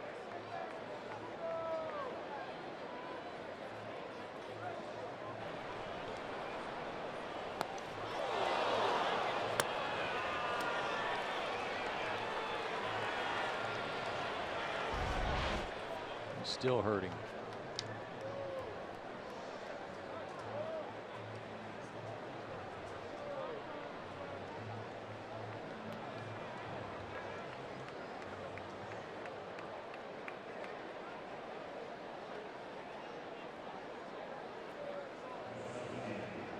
George is back in the dugout. I don't know that Eric Young is convinced that he's okay. Well, at least he could smile about it. Johan Camargo, the 9th man to hit in the inning, and Mitchell gets that one over the plate. Strike 1.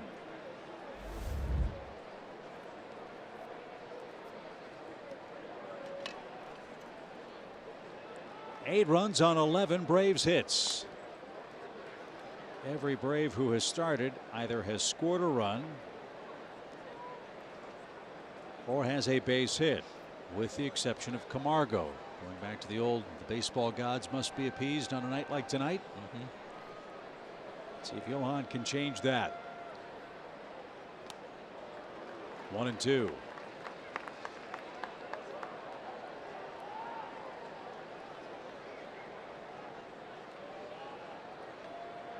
Well, the challenge for Newcomb now, he's got an 8-run lead. You know, the other thing, there wasn't a challenge at first on the ground ball that Newcomb hit. And now Perella bobbles one at second. The inning ought to be over. Braves get a break on an E4. Will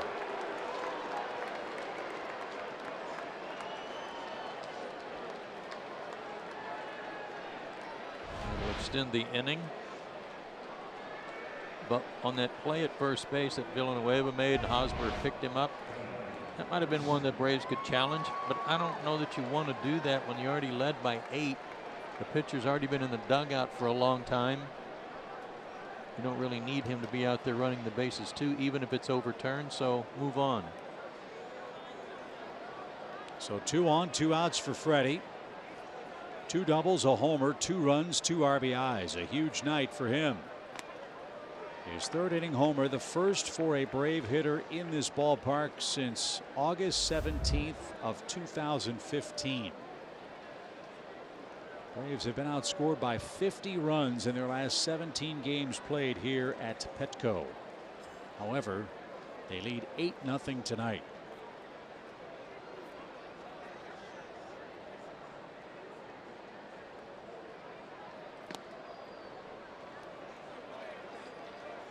One ball, one strike.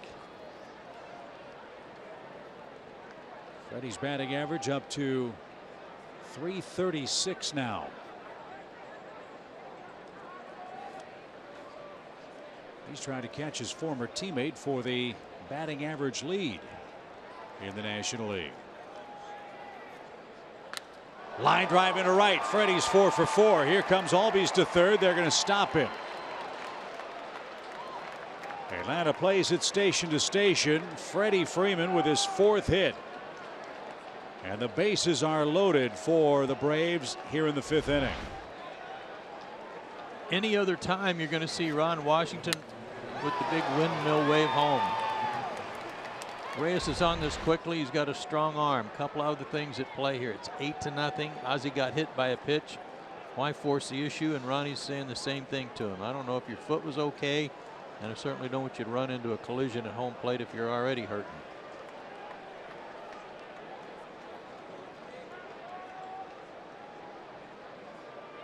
So Nick Markakis with a little extra work on the bat. He's our Georgia lottery hitting the jackpot feature.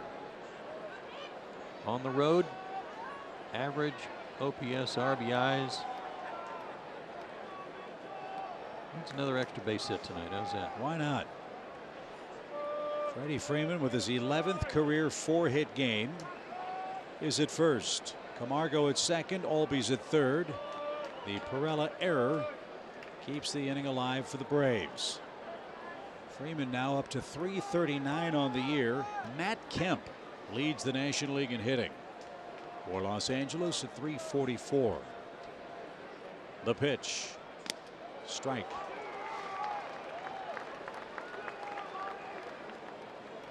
Scooter Gennett of Cincinnati at .342 is second. Nick Markakis at .331. No balls and a strike.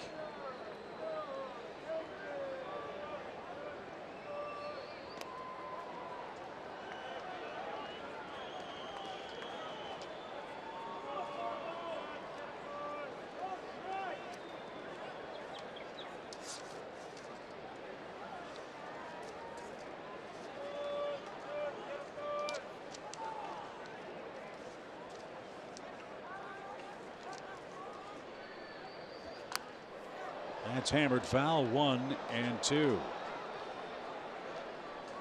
It's not surprising that we've seen Mitchell throw a lot of pitches out of the strike zone. Thrown 17 pitches, only 9 strikes. 33 walks in 45 2/3 innings coming into play tonight. And he drilled Ozzie Albies on the foot. It's over 6.5 walks per 9 innings. But he got Markakis, the toughest guy in the league to strike out, to do just that. The Braves get 5 in the 5th. A Dansby Swanson 2-run homer. The crowning blow. That chased Jordan Lyles. It's all Atlanta in game 2. Braves 8, San Diego nothing.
officially open, and the Braves need your vote. Braves fans, do your duty and vote to send Freddie, Ozzie, and the boys to this year's MLB All-Star Game in Washington, D.C.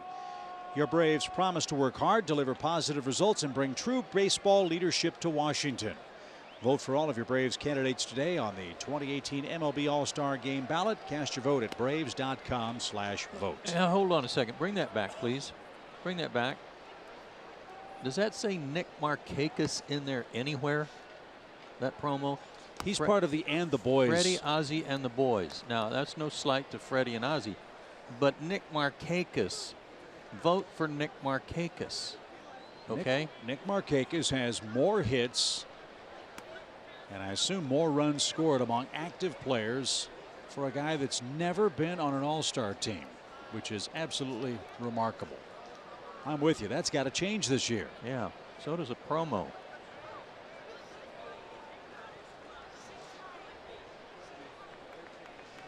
Two balls with a strike for Ellis. That's fouled at the plate. And Kurt Suzuki took a little punishment. Well, this will be a little bit of a test for Sean Newcomb, I think.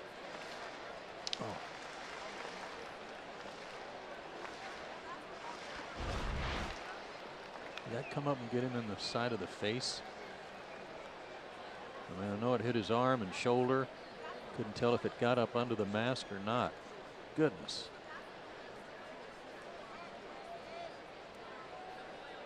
And the test for Newcomb, I can't remember a time he's had a lead this big. No, I can't either. In a game. He has pitched in a lot of nail biters for Atlanta and has pitched great. He scattered 2 hits tonight, and Ellis fouls it back.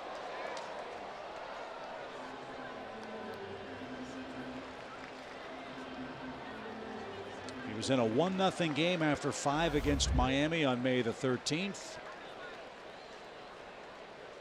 Braves ended up winning that one 4-3.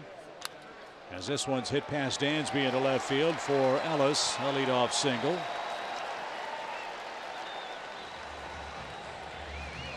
Sean was in a deficit of 1-0 after 4 against Miami on May 19th before the Braves gave him 4 in the 5th and won 8-1 at home.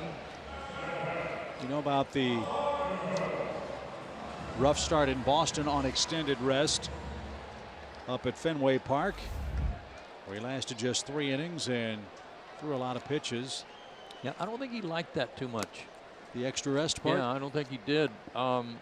We all know that there was probably a lot of nerves and anxiety about pitching in Fenway in front of his hometown folks. But the other thing was he hadn't pitched in a week, and I don't think that did him any good. Then on May 31st, the Braves were in a 3-2 game ahead of Washington after 6 before the Braves got him a 7th inning run to win that one 4-2. So he's been in some close games. This is a little uncharted territory for him. He's thrown a lot of pitches tonight. He's given up just 3 hits, but a lot of deep counts, 3 walks, 2 strikeouts. And behind Margot, the 8th place hitter here, 2-1. Mitchell, the pitcher, on deck. And out of play. He's back even, 2-2.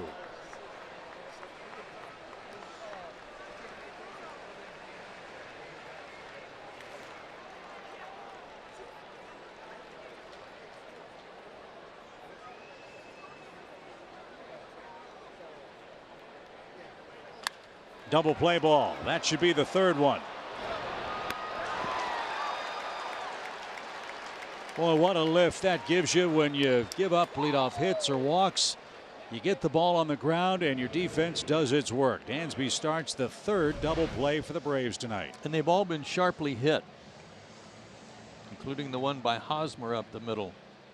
Makes it a little easier for the guy turning it at second base to have some time to get squared away and make a good throw. So, Joe, your Ford keys tonight, Sean Newcomb, ace-like stuff was one of them. Hard to argue with a 3-hit shutout in a major league game. And the second point, the left-hand hitters. Hosmer, a dangerous one, and he's held him to 0 for 2. Yeah, and the right-handed hitters that have pounded left-handed pitching haven't surfaced much tonight either. That is Newcomb's third strikeout. He is through 5 with an 8-0 lead and en route to his 7th win perhaps tonight in San Diego.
This day in baseball history told you that 10 years ago today, Chipper Jones hit his 400th career homer off Ricky Nolasco and the then Florida Marlins.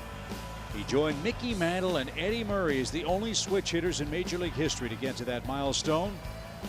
It was one of Chipper's 4 hits on the night, raising his batting average to .418 for the year in the first week of June 2008. Chipper went on to win the National League batting title that year, part of his Hall of Fame resume. And if you're going to hit a milestone homer like that, that's the way you do it. See how far that went? A mile high. Of course, he owned Ricky Nolasco too. That was another part of it. That was a long shot. So Mitchell back to work for San Diego in the Atlanta's 6th inning. Eric Hosmer's out of the game. Corey Spangenberg takes over at second. Perella moves from second to first.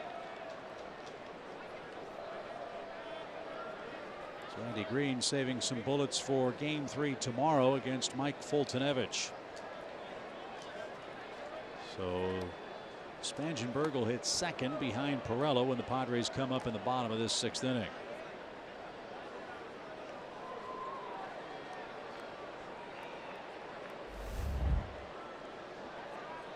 Good night tonight for Kurt Suzuki. He's got 2 hits, including a run-scoring double. All Atlanta. 8 runs on 12 hits. Braves have also left 8 men on base. But a much more fluid, flowing offensive output in game 2. A jam job out to short. Galvis has it, and a perfect throw. 1 out. Well, and why? Maybe because they got a run in the first inning and could be helped everybody relax. Freddie hits a homer in the 3rd inning, loosened up, and then started adding on. Well, that was our, I want to say concern, but our point of discussion at the start of the broadcast. Braves are 10-10 in the last 20 games coming in, and in those 20 games, innings 1 through 6 offensively, hitting just .228 as a team. And had just 32 extra base hits in 20 games. Tonight, through 5 innings of play in this game alone,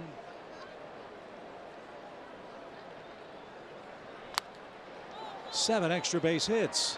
Maybe another. Nice catch by Renfroe down the line to take away a hit try for Inciarte. And 2 are out.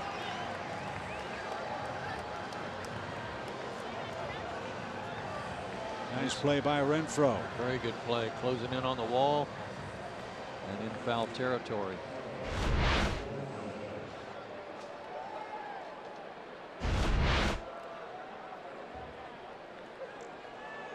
you should like this ballpark a lot. And I'm going to explain why. Just a second. The pitch. Broken bat.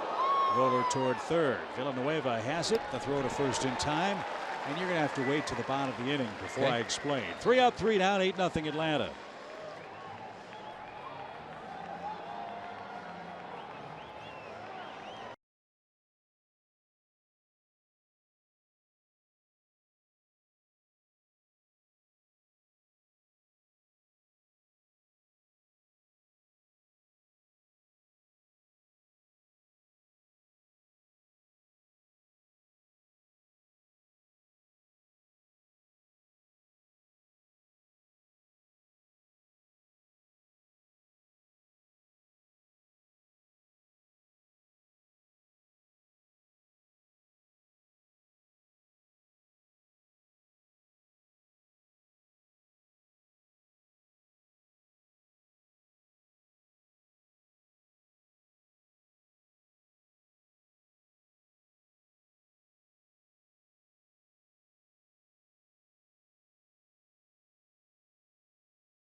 And we invite you to stay tuned for the middle of the 7th inning. Coming up, it's the stretch, and it's presented by Rooms to Go. Perella leads off for San Diego here in the 6th inning. Perella 1 for 2. And now playing first base for Eric Hosmer, who departs after 5 innings. Swing and a miss.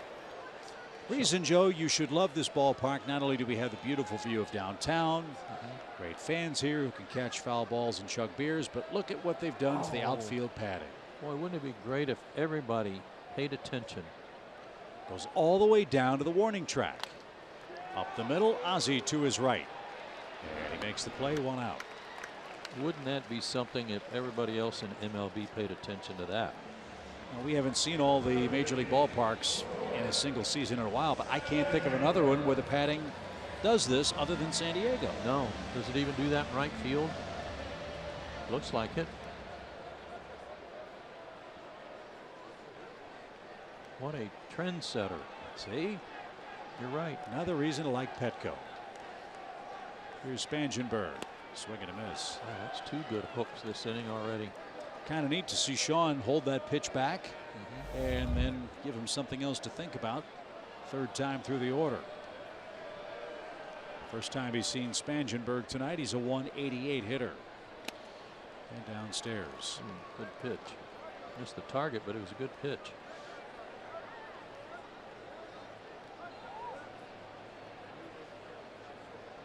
Petco Park, a very different place than Qualcomm Stadium, which used to be Jack Murphy Stadium, the original home of the Padres. They had the bullpens in the left and right field corners of that ballpark. And one of the crazy ground rules was, here's the pitch, if a batted ball ended up in the bullpens under the bullpen benches or down by the rosin bag or down by one of the ball bags down there, every now and then an opposing outfielder would come up and throw his hands up and ask for time, like the ball's out of play. That wasn't the case. The bullpens were in play, and you'd go in there and see an outfielder frantically digging through the debris down there to try to find the baseball while one of the Padres would be circling the bases. That was many times under the bench. Yeah. Strike 3. Spangenberg carved up. That's 4 strikeouts for Newcomb, who is turning into, as you said, Joe, one of the aces in another regard. He has been awesome at stopping losing streaks for the Braves this year. Sure has. That was our opening graphic on him about following a loss. Team's 4-1 behind him.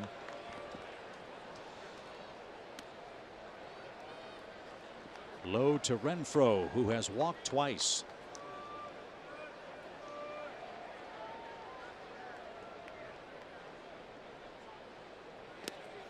Since August of last year, any game following a Braves game where they allowed 10 runs or more, they've followed it up with a 6-2 record. Might be 7-2 by the time tonight's game's over.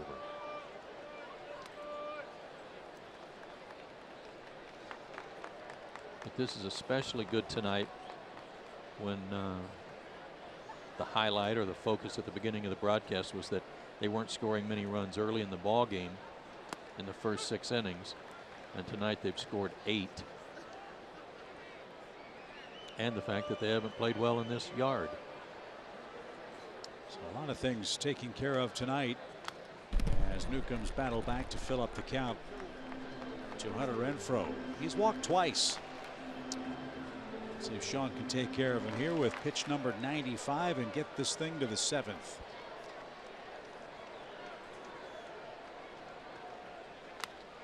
Popped him up. And Freddie Freeman is underneath. Newcomb went to 3-0 but got his man, and he has a perfect 1-2-3 6th. All Atlanta in game 2, 8-0.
Hats off for heroes, because no matter where you serve or when you served, we stand ready to serve all military families.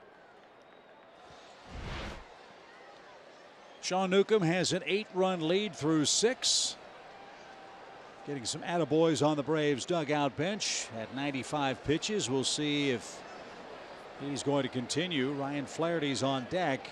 So the initial thought is perhaps that'll be all for Sean. He averaged about 98 for the month of May, so why not? Yeah, 93 in his last start against Washington, 95 through 6 shutout innings tonight. 55 strikes for him. So Dansby Swanson leads off, Flaherty to follow, then Ozzie Albies. Dansby's been on base 3 times. He's walked, singled, homered, scored, and knocked in 3 out of the 8-hole. That is great work. This guy Mitchell kind of got a verbal or nonverbal commitment from his manager when he let him hit in the 5th inning and basically said, "You're in there for the duration."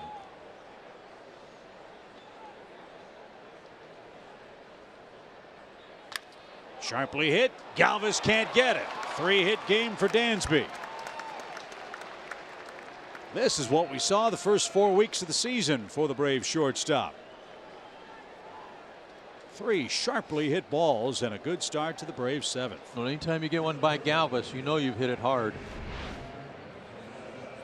Fastball, nailed it.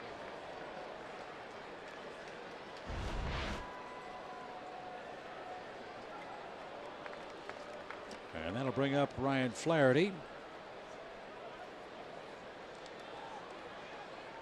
With Swanson at first, they play behind him. You don't figure him to be running. He'll be running now. That one is out of reach of Renfroe and up against the fence. Here comes Dansby flying around third. Galvis's relay is on target and not in time. Great rotation by the umpire.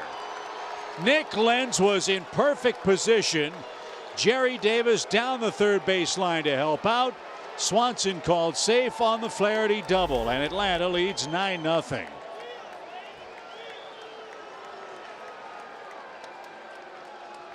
How about Orion Flaherty coming off the bench and lacing one over Renfroe's head? Good slide by Dansby. Question is, did he get his hand in there? Looked like it. Good call on the umpires too, Chip. Great work by that group. Great slide. Another extra base hit for Atlanta, which has 14 hits in total tonight.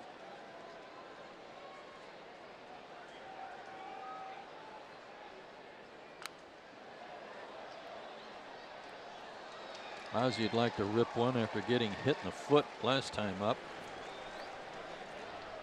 8 extra base hits for the Braves. 2 homers, 6 doubles.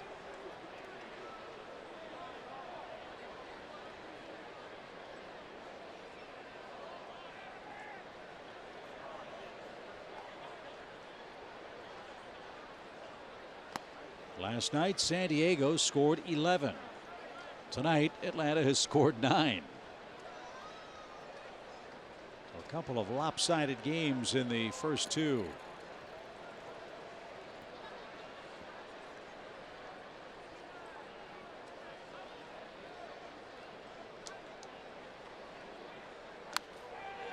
Lifted foul and out of play. We invite you to stay tuned for the stretch coming up. It's presented by Rooms to Go.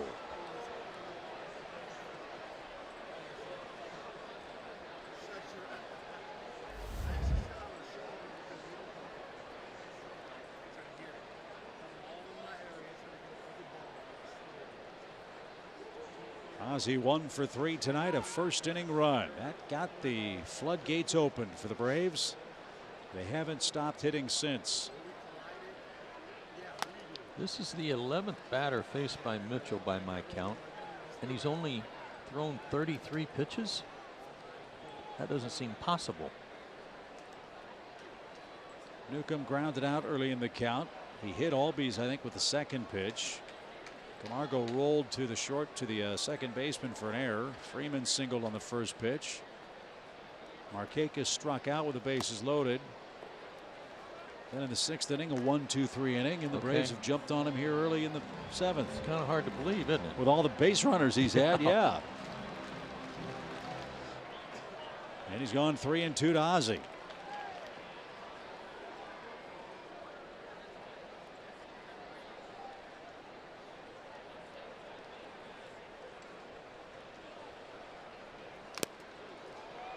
That's off Ellis's gear. And it's still 3-2.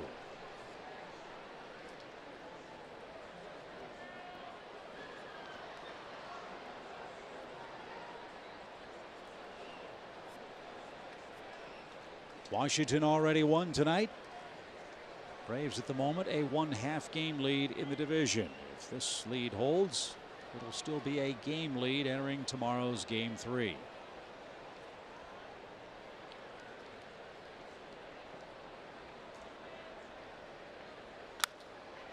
High pop left side. Who wants this? Renfroe at the line almost overran it. And Flaherty at second with 1 out. 9-0 Atlanta in front here in the 7th. Visit your nearest Advance Auto Parts store to get the quality parts you want from people that know a lot about It was a them. smart move by Freddie Galvis. 3 guys going after the short pop-up, and Flaherty went back to tag up because nobody was at third, and Galvis hustled back to make sure that didn't happen. Like there was no advance. Camargo 0 for 4, reached on an error his last time up. And out of play, left side again, strike 1. Crowd tonight, 21,049.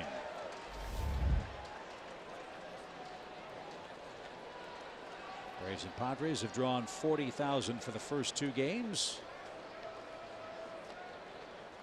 We wrap it up tomorrow afternoon. The 0-1 pitch.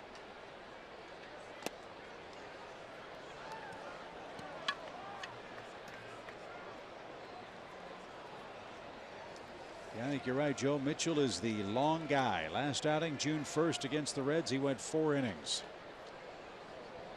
Padres would love that kind of bullpen savage from Mitchell tonight.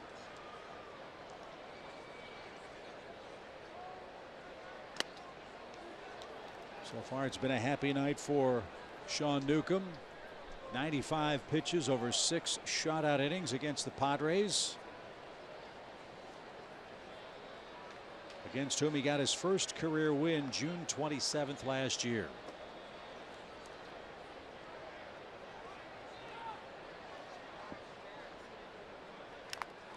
Camargo didn't get it. Was that fouled away? Apparently so. Yeah, that's that back foot slider he keeps trying to throw. That's what he hit Ozzie with, what he almost hit Ozzie with 2 at-bats ago. I should say Ozzie's previous at-bat. So he goes to Camargo, same thing.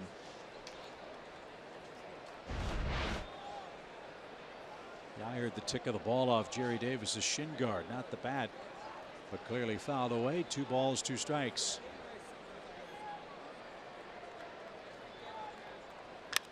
Bouncing ball, that's going to sneak through for a base hit. Flaherty around third. He's going to score without a throw, and Camargo gets in on the fun for the Braves. It's an even 10 for Atlanta on 15 hits. You know, it's funny how things go. When you're hot, you're hot.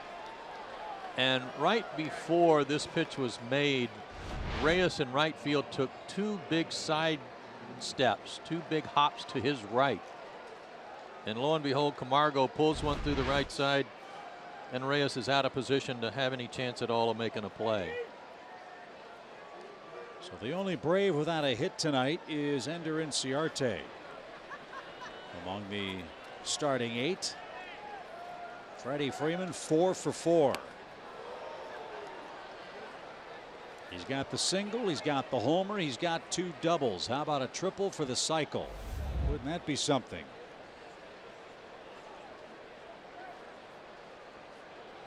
He's added 11 points to his batting average with his perfect night.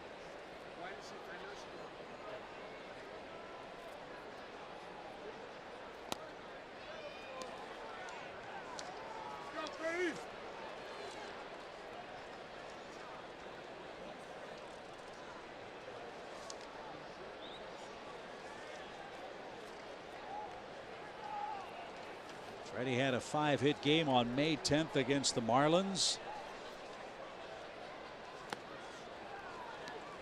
And now he's in the driver's seat. 2 balls and a strike. Seeing the ball pretty well, laying off that pitch down and in.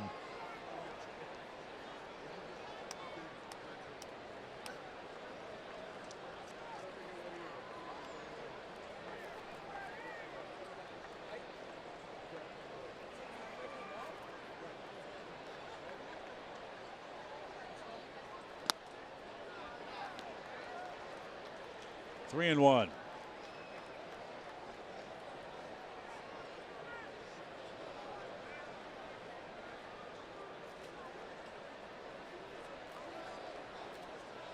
Freeman with a home run in the 3rd inning.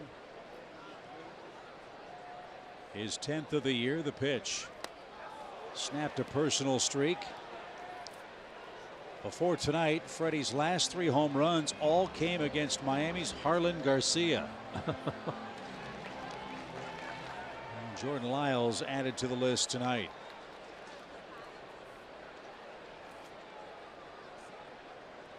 Three balls, 2 strikes. Camargo at first. And out of play. He wasn't running on that pitch. But he spoiled a good pitch, too. 96 on that fastball from him.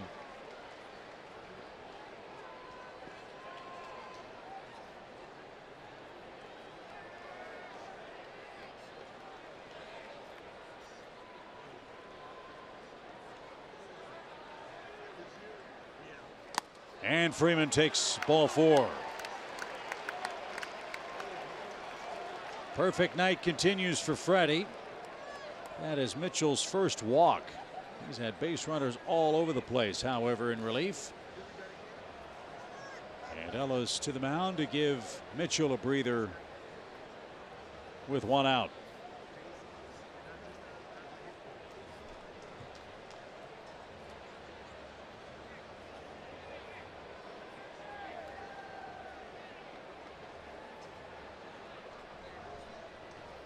Again, these may seem like meaningless innings for Mitchell in a 10-0 Atlanta rout, but for the Padres, these innings are worth their weight in gold. Right. Every inning he can give them tonight is an inning they may have at their disposal tomorrow before the Padres embark on a long road trip. At Miami, at St. Louis, and then 4 with the Braves at SunTrust Park. And then, as we talked about last night, they come home for 2.5 days, play 2 games, then go out to San Francisco and Texas, host Pittsburgh, and then go to Oakland and Arizona. What a horrible schedule for the Padres, who have 5 home games on their schedule from June 7th until July 9th. Wow. How about that little San Francisco to Texas jaunt? Yeah. That's a beauty.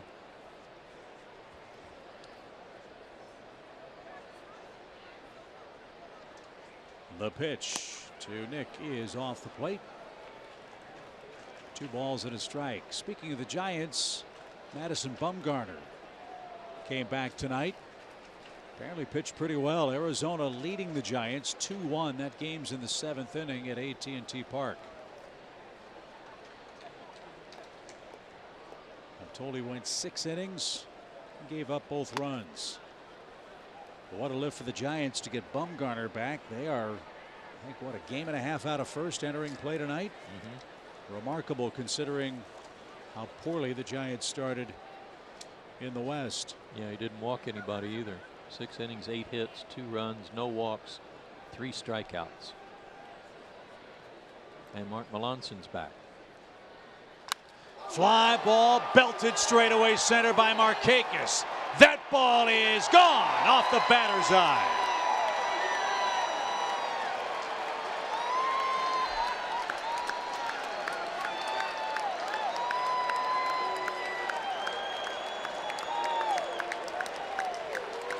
I say again, vote for Nick.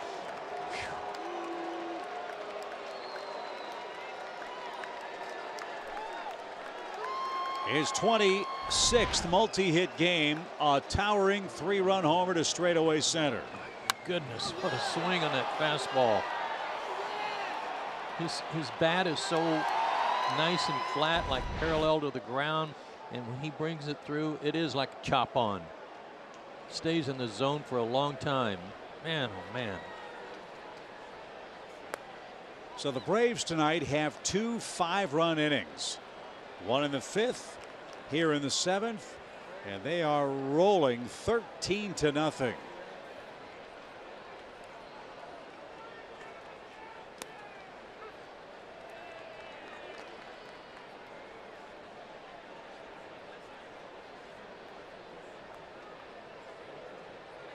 The Braves have not had too many laughers of late.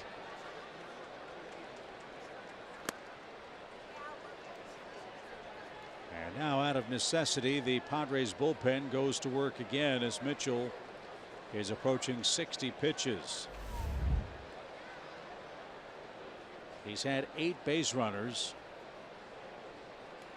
in his 2+ innings of work. Little pop. Perella on the warning track in foul ground, puts that away for the second out. Now let's get Ender on the board.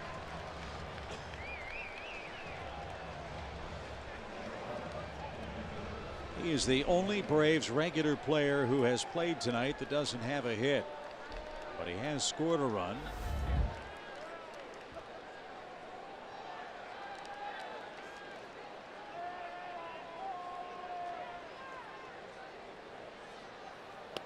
And that spun up there, ball 1.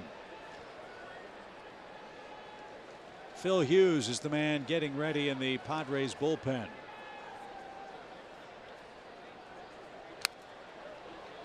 And out of play left side.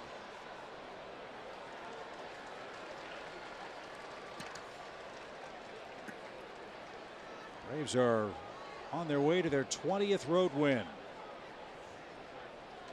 And their 3rd win overall against Western Division foes.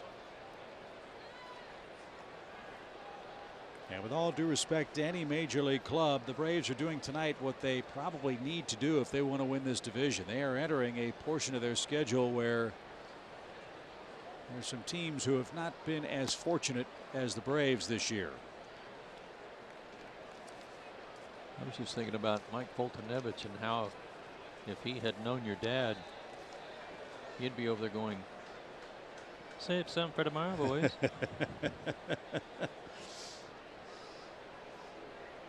3-1 pitch. That's in for a strike. After the Braves play the Padres here, we go to LA and take on the Dodgers, who are playing a lot better. Then back home for the Mets and Padres, at Toronto for 2, then Baltimore and Cincinnati.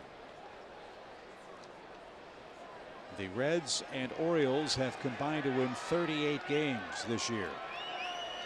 The Braves are trying to win their 36th tonight.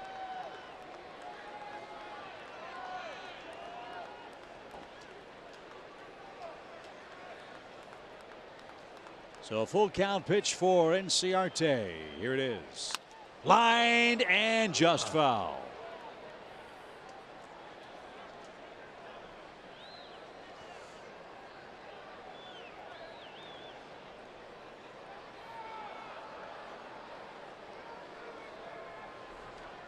Freeman and Markakis have hit homers tonight. Combined for 5 RBIs. Don't forget Dansby 2, and Ender draws a walk. Second one of those from Mitchell.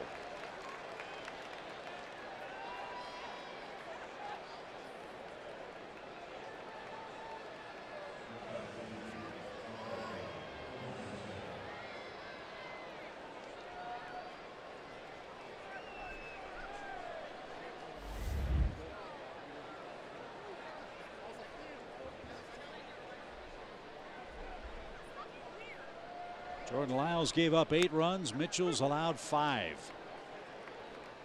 And he's not out of the 7th inning. Charlie Culberson, the 9th man to hit in the inning. Braves have already batted around once. That was in the 5th inning. This is the 2nd time they've done it. And this one lifted toward right. Franmil Reyes is there, and he's got it. 13 is not an unlucky number for Atlanta tonight. The Braves have played a long ball in San Diego. They've hit 3 long homers. 13-0. Time to stretch.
13-0 is your score. Ryan Flaherty will take over at first base. Freddie Freeman gets the rest of the night off. Peter Borges takes over for Nick Markakis in right. And Luke Jackson will come on and pitch. Joe, as you said, he apparently had it going for the Braves down at Gwinnett. Yeah, he was working some real good innings for them. He was 2-1 with a 1.69 ERA down there.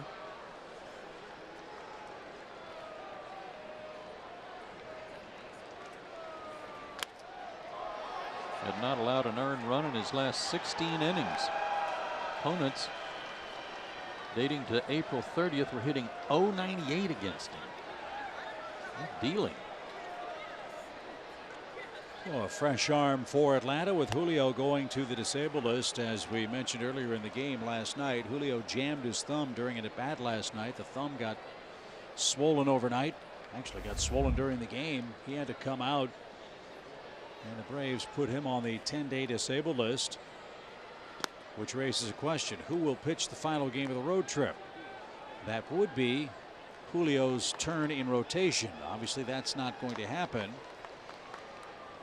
But if Sean Newcomb came back, he would be on so-called normal rest for the Braves. And after 6 innings tonight and 95 pitches, that might be something Brian Snitker and Chuck Hernandez factored in as well. I would almost guarantee it. Popped up back toward us and out of play by Christian Villanueva. Our first look at him in the series. He went 0 for 2 against Newcomb tonight.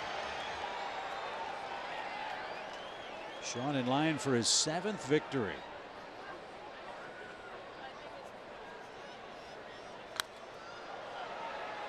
And out of play. Just pound that strike zone. Up to a full count. 94.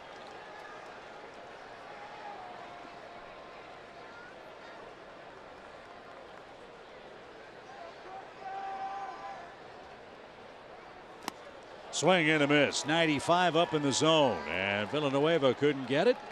He has now struck out 55 times this year. 1 down. So much of the confidence for these guys that get called up revolves around getting off to a good start when you come back. And that's a good start for Luke Jackson. Man, that high gas at the top of the zone. Carry on what you've been doing in AAA and have the confidence that it'll work here.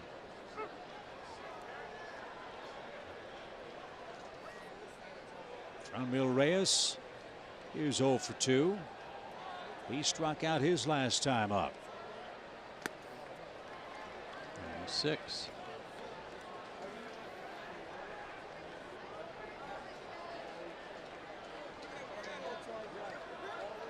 And when you're pitching confidently, you can't wait to make your next pitch. Jackson working very quickly here. Bases empty, 2 strikes.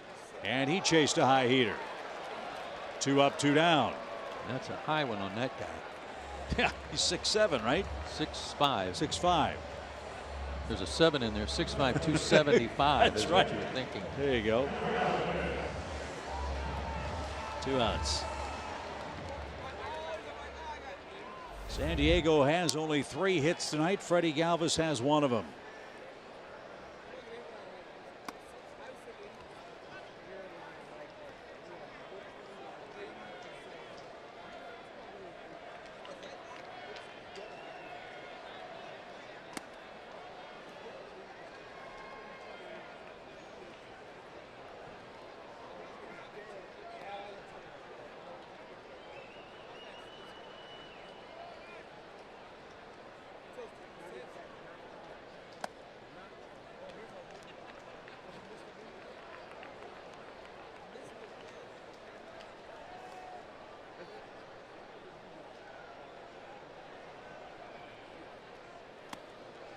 A 4-pitch walk puts Galvis aboard with 2 outs. Braves have walked 4 San Diego hitters tonight, and A.J. Ellis, the batter, he's hit into a double play, and he is singled.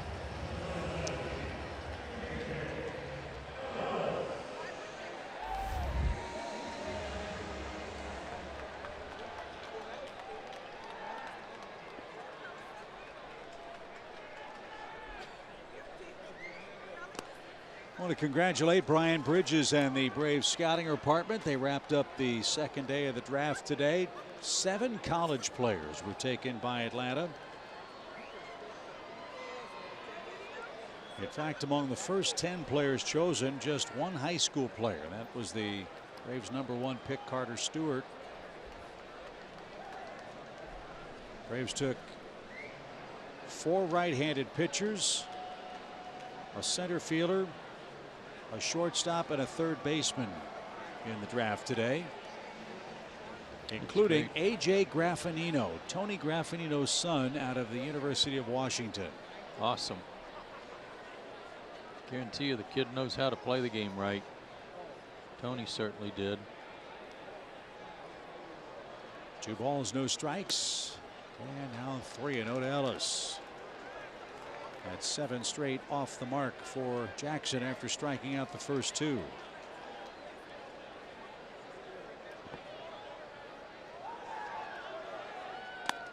And he's missed with 8 in a row. How does that happen? I don't know.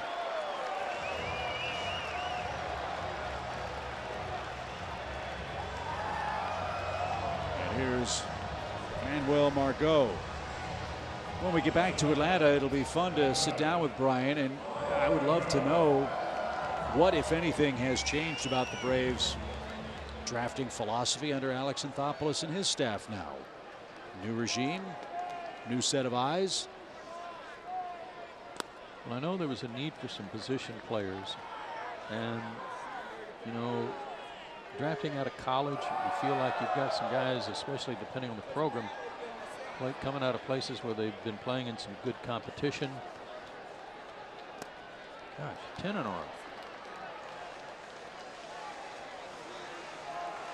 Come on, Alex. Got a great start. What happened?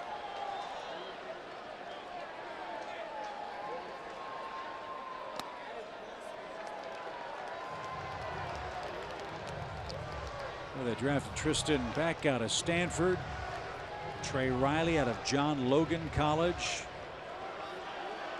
Andrew Moritz out of UNC Greensboro, Brooks Wilson out of Stetson, Graffinino played at Washington. All good programs. Ryan Shetter out of Texas Tech, and Brett Langhorne out of Carson Newman College selected today. 3-1 pitch. There we go, full count.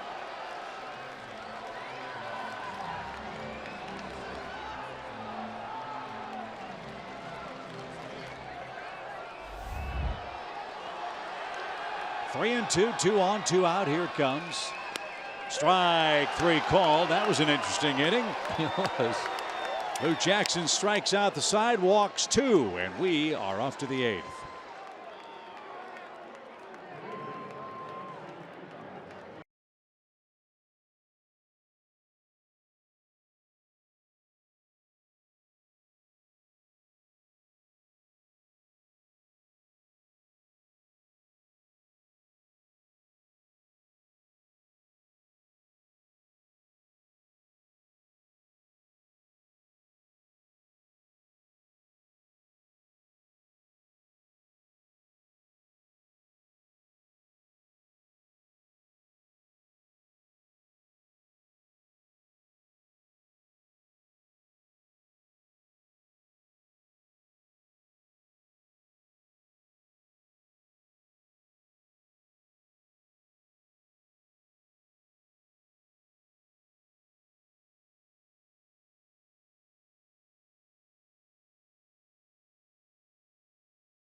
Like it as we head into the 8th inning. You heard Chip and Joe mentioning that Julio Teheran has been placed on the 10-day DL. Now, he did get x-rays last night on that thumb, and there is no structural damage. So Brian Snitker says he does hope that he'll just miss this one start and then he'll be back. But in case he is not, Mike Soroka is slated to make his second rehab start tomorrow night. That will be in Gwinnett. And he said after that start, if they do need Soroka, he does think that he will be stretched out enough to come in and slot back into that rotation, guys. All right, Kelsey, thanks. So we'll look forward to seeing what Mike does as he makes his way back to the big leagues. And hopefully it'll only be 10 days for Julio Teheran. Well, that pitching depth, it's nice to have. So Phil Hughes is on to start the 8th inning. Huge night for Dansby Swanson. Another hard hit ball. Galvis backs up from the cut of the grass and got him. Bang, bang play.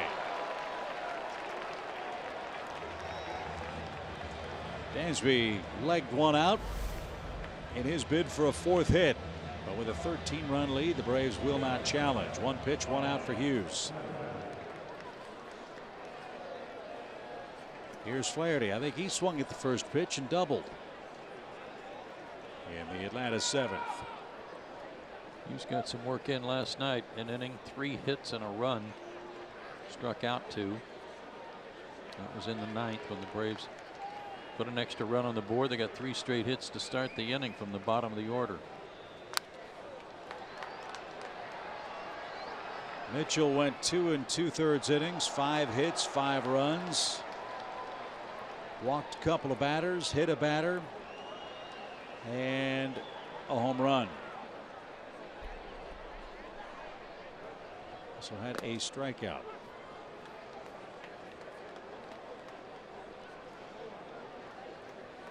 So Andy Green hoping that Hughes can get 5 more outs. And then they'll turn their attention to Mike Foltynewicz, who's got the ball for the Braves. Strike 3 called. 2 outs. Can't pitch any better than Mike did his last turn against the Nationals. That was absolute brilliance at SunTrust Park. 9 innings of 2-hit shutout ball, his first in the major leagues. Yeah, we're talking about ace stuff for Newcomb, and we have to talk about ace stuff for Mike Foltynewicz too. It has been really fun to watch.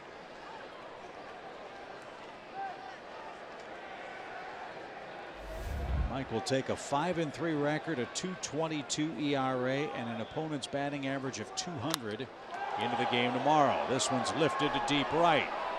Reyes to the track. He'll haul it in, and that retires the side. We go to the bottom of the 8th. All Atlanta.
Maximize your experience and catch every moment this season. Get Braves home screen icons and features like the MLB.TV Game of the Day, pitch tracking, in-game highlights, live radio casts, stats, news, and more. Download MLB at Bat today.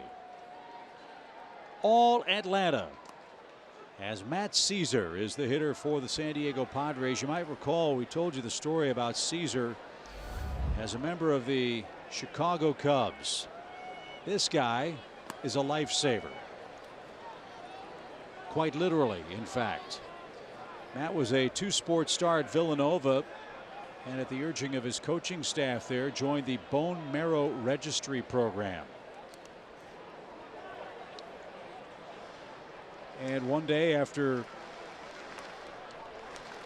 he received a phone call that changed his life, he found out that he was a 1 in 80,000 chance to be a bone marrow match for a young girl in the Ukraine who had leukemia. And Caesar went through the protocols, was able to donate the bone marrow, and that little girl is alive because of the match of Matt Caesar. How about that? Isn't that great? And they met on a iPhone chat. That's how that family in the Ukraine, in Russia, was able to show their little girl the man that saved her life. Pretty amazing. A 1 in 80,000 chance. And halfway around the world. Ground ball off the bat of Perella. Dansby's had a great game in all facets. Quickly 2 out.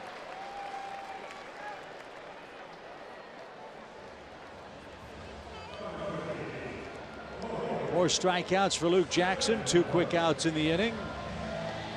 And Spangenberg will hit again. He came on for Hosmer in the 6th inning. Hosmer went 0 for 2.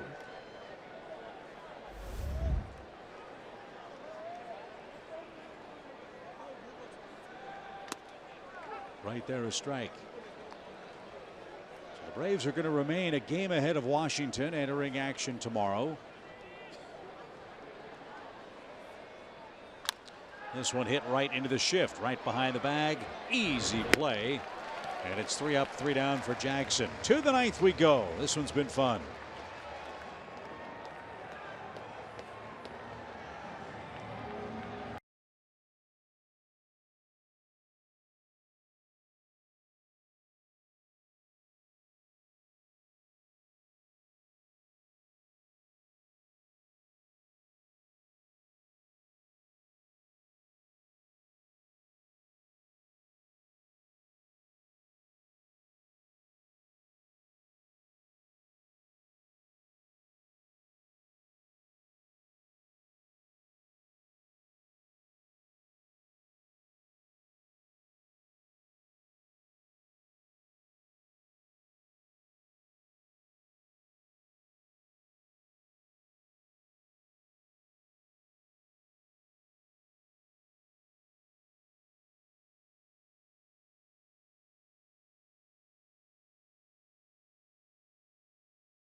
Baseball is brought to you by Xfinity. Xfinity delivers the fastest internet with the best in-home Wi-Fi experience. And by Delta Airlines.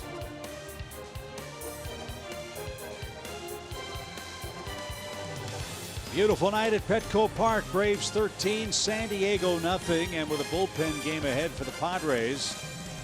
Rafi Lopez is going to take over at first base. Perella's going to move back to second base, and Corey Spangenberg is going to come on and pitch. This is the first time he has ever pitched in a major league game.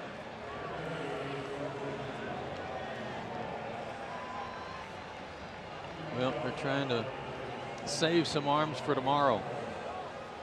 So the infielder is going to make his debut.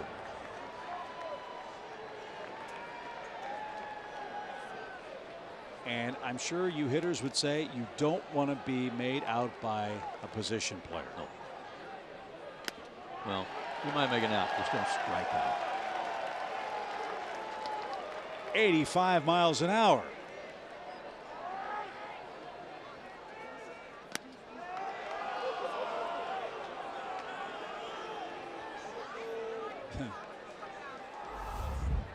I think Spangenberg's the second position player to pitch against the Braves this year. Remember, Pedro Florimon did it in the opening series for the Phillies, which raised a lot of eyebrows. That's because their manager didn't know who to send out to pitch anymore. He was so confused. Way high. 88.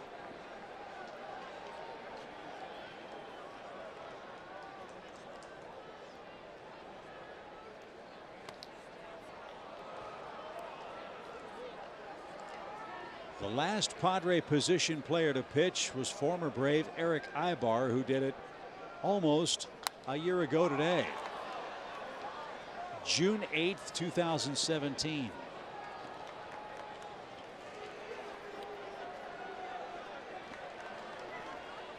This game's gotten late. Even the Seagulls are getting antsy. They're flying around in the upper deck off to our right as Camargo takes ball 4.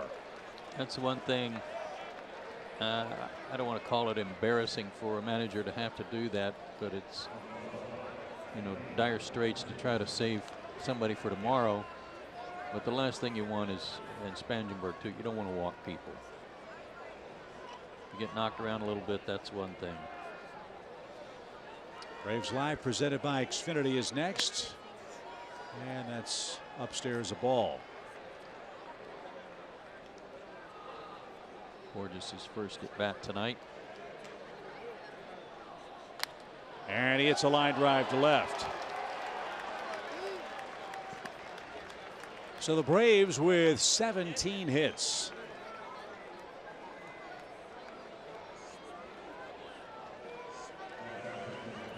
And Luke Jackson will hit for himself. This is kind of nice. Kind of a turnaround. Yeah. You got a position player pitching, a pitcher hitting.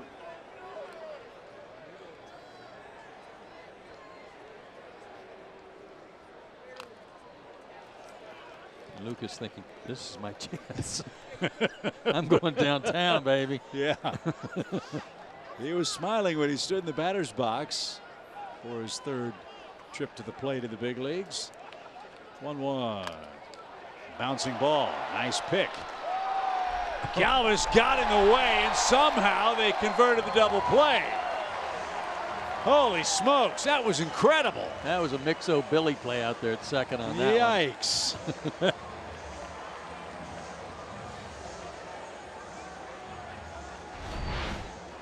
What's the card game with the little P under the cup? Is that 3-card money or whatever it is, you know, when you're flipping cards? That was kind of 2-card money out there. Who's got the ball and going to turn it?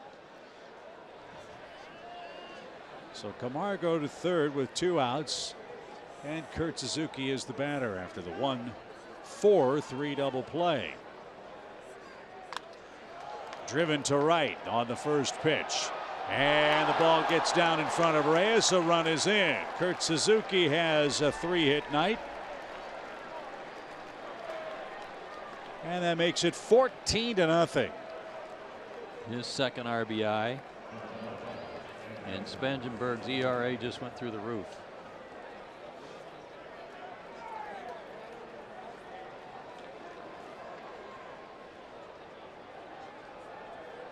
Well, Ender gets another chance to pick up a hit. He's the only starter without one tonight for the Braves. As we say, sometimes the baseball gods have to be appeased, and Ender's the unlucky soul tonight. A 2 RBI game for Kurt Suzuki. Spangenberg saves the Padres another relief inning. It's 14-zip.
14-0 tonight. At Rooms To Go, you can go any way you want. Go style, go savings, go today. It's turned out to be a good 2-inning stint for Luke Jackson. He struck out 4. He had that mirage that happened where he threw 12 straight balls. Wow, that's right, a 3-inning save. He could get a save in a 14-0 game tonight if he kidding. can get 3 more outs. Good for him. He'll face Hunter Renfroe, who's walked twice and popped out once. 0-1.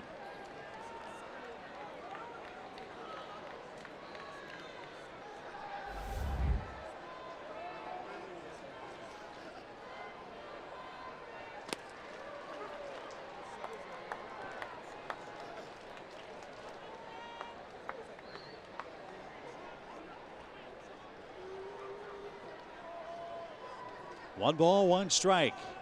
Way outside. Well, they had a great game in Anaheim tonight. The Angels beat the Royals 1-0. Arizona's up 3-1 over the Giants. That game's in the 9th. Madison Bumgarner started, gave up 2 runs at last report. Miami beat the Cardinals 7-4. Phillies beat the Cubs at Chicago, beat Kyle Hendricks tonight. Swing and a miss. That's 5 strikeouts for Jackson. Day game tomorrow. You don't have to miss a minute of it with the Fox Sports Go app. Log in, click on the Braves Padres matchup for Wednesday at 3 Eastern, and you are all set. Braves baseball on Fox Sports Go is presented by your Atlanta Hyundai dealers. Mike Fultonevich gets the ball. Quick turnaround for the Braves and Padres. Anxious to see Mike back out there.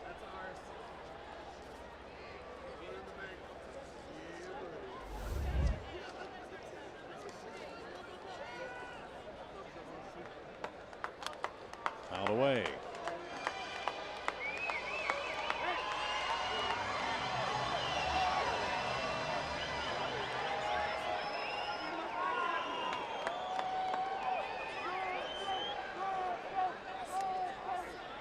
That's way outside. 2 balls and a strike. Mets lose 2-1 to Baltimore tonight. Reds were beaten by Colorado 9-6. Nationals 4-2 over Tampa Bay behind Max Scherzer. Dodgers beat the Pirates 5-0. Popped up. Center of the diamond and a mile high. Who wants it? It'll be Flaherty at first, and Ryan puts it away. And the Braves are 1 out away from evening the series. A lot of Braves fans here both nights, as we said, and last night they didn't have much to cheer for at all. And that page has been turned. They've had a ton to cheer for tonight, and it started early. It's great. Braves have scored in every inning except the 2nd and the 6th and the 8th. Well, at the moment, the Braves will have the 2nd largest shutout, as that one's just a little wide. 2nd largest shutout in the big leagues. Oakland beat Kansas City 16-0 on June 1st.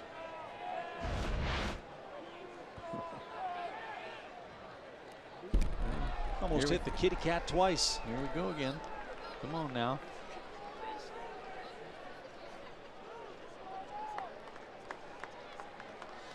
Here you go, a little regroup.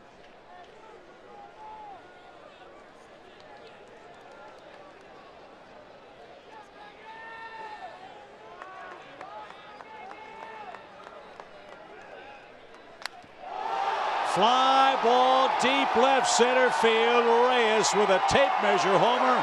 Wow. Over the Braves bullpen.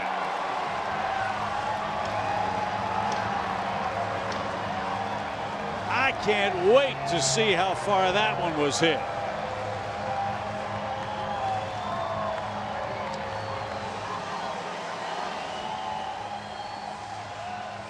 .455 feet. I believe it. High fastball. It wasn't high enough this time. Struck him out on a high fastball earlier. Wowee, that went out of the ballpark, didn't it? Mercy. So San Diego won't be shut out. Down to their last out. Reyes hits a mammoth home run, his 6th of the year. But only 8 RBIs for him. That's kind of weird. And it's now a 14-1 game.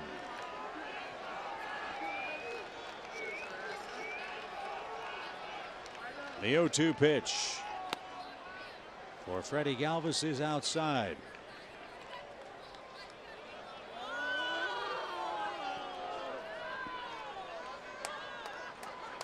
That was a big boy home run. Yeah. Little roller to the left side. Camargo's got it. Throws on the run, and the Braves have beaten San Diego. What a night tonight. Sean Newcomb earns his 7th win. Jackson picks up the save. Hits all over the place for the Atlanta offense tonight. First career save for Jackson. You think about him traveling cross country today to get here after they put Julio on the disabled list. Good job by him despite the home run to save the rest of the bullpen. But what an offensive night for the Braves. 14 runs on 18 hits. Extra base hits galore for the Braves, who go for a series win in San Diego.